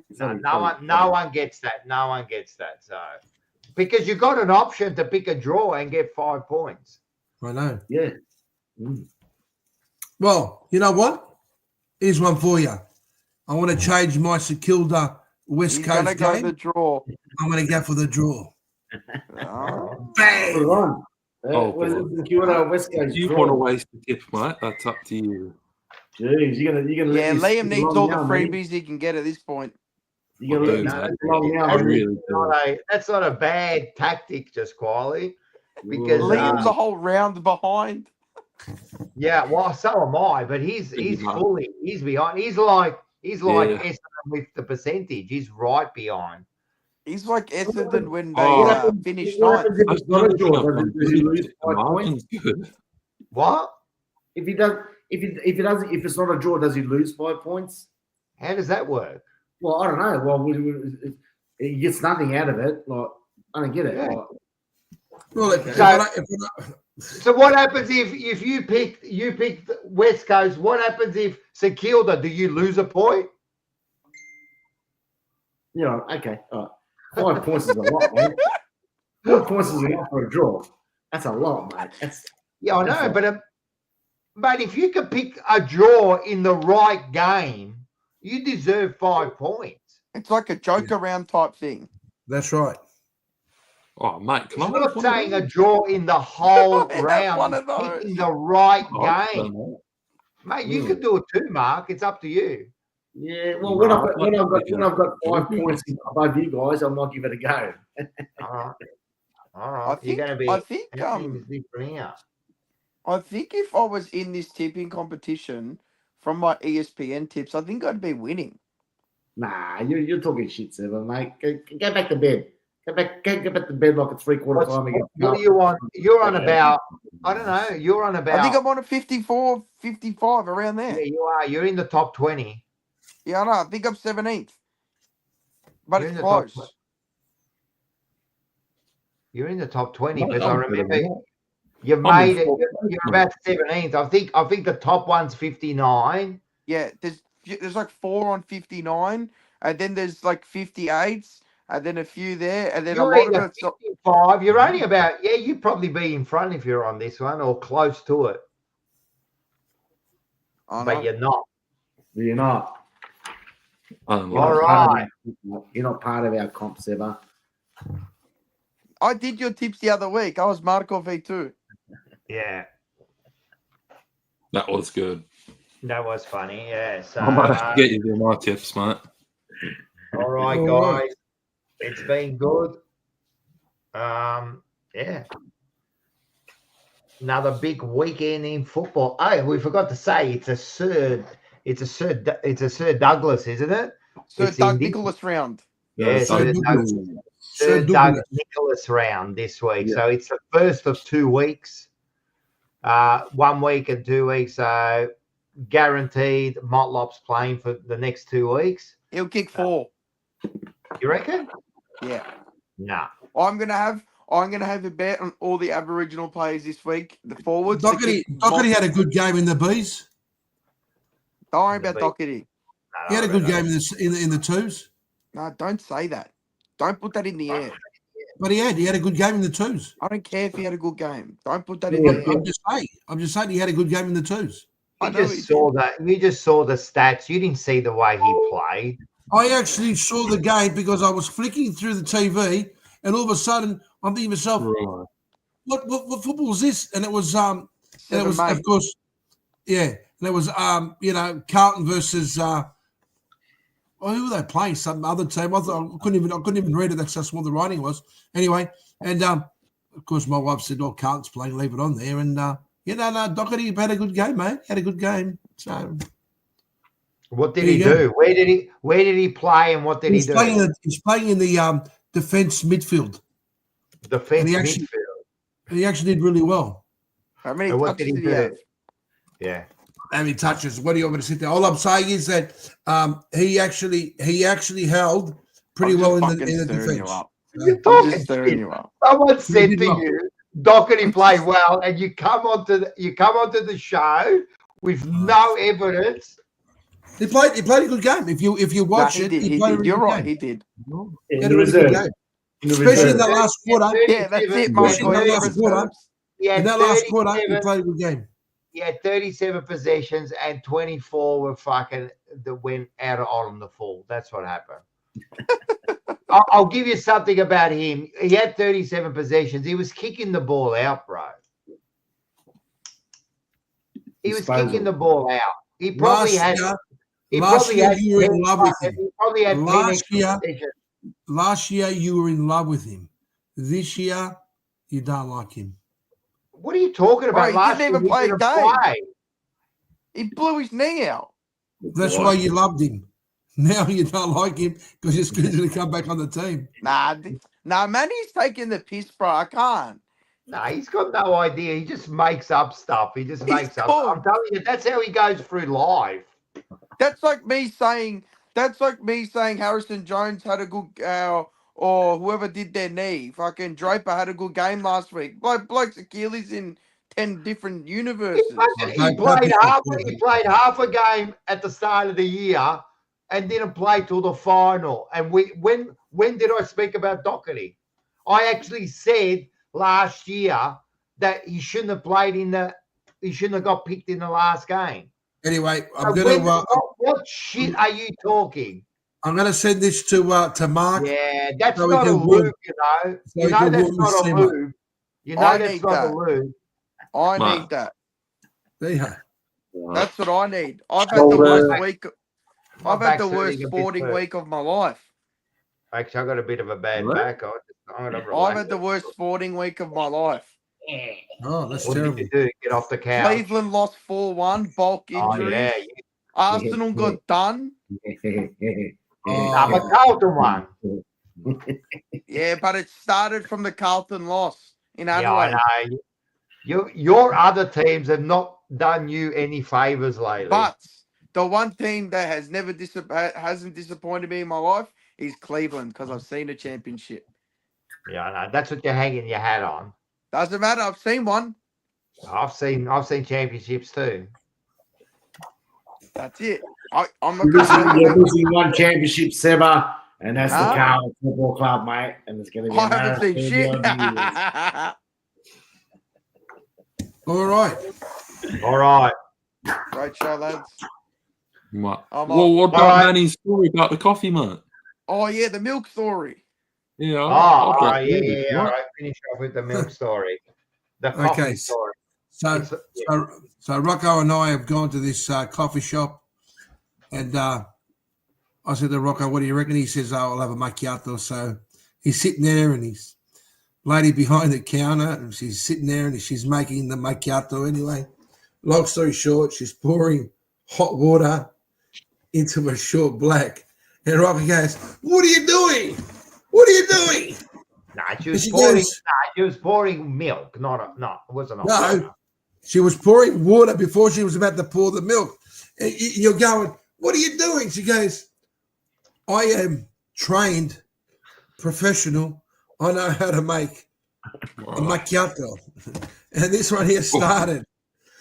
Mate, I'm telling you, I thought I was in Sicily somewhere, in some street. He was going off his nut. All of a sudden, we got this bloke standing next to us, this drongo, and he looks at us and goes, "You shouldn't be picking on her." And Rocco goes, "Mate, you need to go for a bit of a walk." The lady's going, "But I'm a professional. I'm a trained professional." Rocco goes, "We better go, otherwise we're going to have problems." And we're walking away, and he's cursing, I'm cursing. We ended up I'm with no going to coffee. a mate. It's a fucking macchiato, mate. What's wrong with you? It's the easiest coffee to make in the world. You Just do a a short black shot and milk. and you put a bit of a spit of fucking milk in there, boy, and you that's set it. him How off, man. hard is it? How hard is it? She was giving me this milkshake. It was like this big. You don't It was even like a put the milk. McDonald's You put the milkshake. froth. I'm not going to mess It with was like my a sister. milkshake. It was that fucking big, full of milk. I'm going to shit me pants for fucking 3 weeks here, mate. Like, what is You don't wrong even with you, put- mate? But you don't even put milk in a macchiato. It's just the froth of the milk. It's just a little bit. It's macchiato, and that's what I said to her. I go, "Do you know what macchiato means?" And she's going, "I learned how to make." I go, I am a "Macchiato great means professional. Spain. It means a Stain. That's what Don't it you do it means, again? mate. Yeah, it's you stain. Did you end the up going to coffee. McDonald's to That's get all it one? is. Huh? Did you end up going to McDonald's to get one? No, I just Mate, ended up look. saying, "Listen, man." I just go, "Just give me that. I'm going, mate." You know what I mean? I'm walking So out. we're walking down the street, and all you can hear is che cazzo, che cazzo, che cazzo. Yeah. So Well, just anyway, that's the quietly- coffee story. Though. Our chat's cooked. Yeah, no, I don't know what's going on with the chat.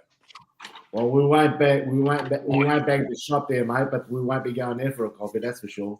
I'll bag it. It's Walkers on the corner of Flinders Street and thing there. They're shit, mate. They might make good donuts, but they can't make a coffee. Mate, I'm telling you, like early in the morning, about 4 a.m. in the morning, that's the only coffee shop, right, that's open. Because the only other shop is like McDonald's, and I go to McDonald's.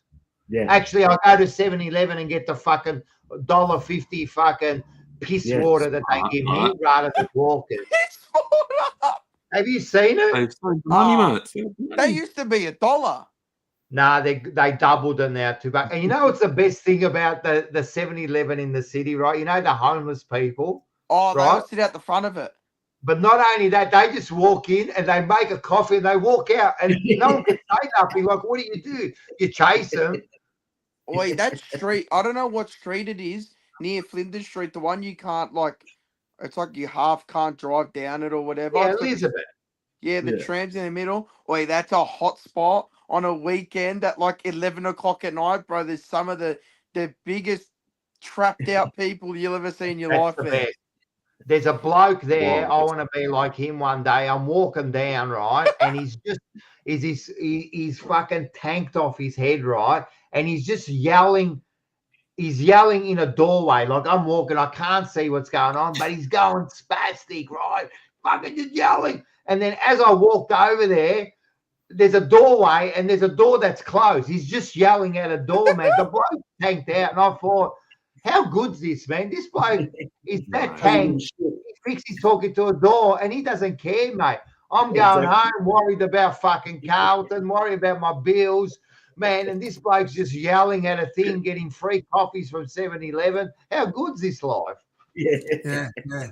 He was the other day. He was staring at himself at one of the shop fronts, and he could see his reflection, and he's trying to move out of the way, and he's just trying to move out of the way. He shows, his reflection is moving the same way, and he's going like this. Go past, and then all of a sudden he's going like this. And There's the some guy, real scattered units in that city, man.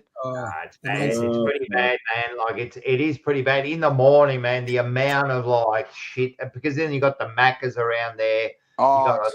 And then on a Saturday night, like not only you got all those clapped out people, then you got all the drunk young people walking around. Yeah. Like Flinders Street is like just a cesspool. Zombieville, mate. Zombieville. Ah, it's a shithole. Yeah, no, it's all fun. And I just take them all around. All right. Thanks for coming. It's been good. I would say it's a pleasure, but you really give me a fucking heartburn every week, right? So it really hasn't been a pleasure. I'll see you next week. See you guys. All lose. Go the Mighty Blues. I won't be on next week. I'll have no teeth. hot pies. Oh, hey, you'll be a Collingwood supporter. Hey, good on you, Seba. At least there's Go, Buns! Hot pies. Rich, good.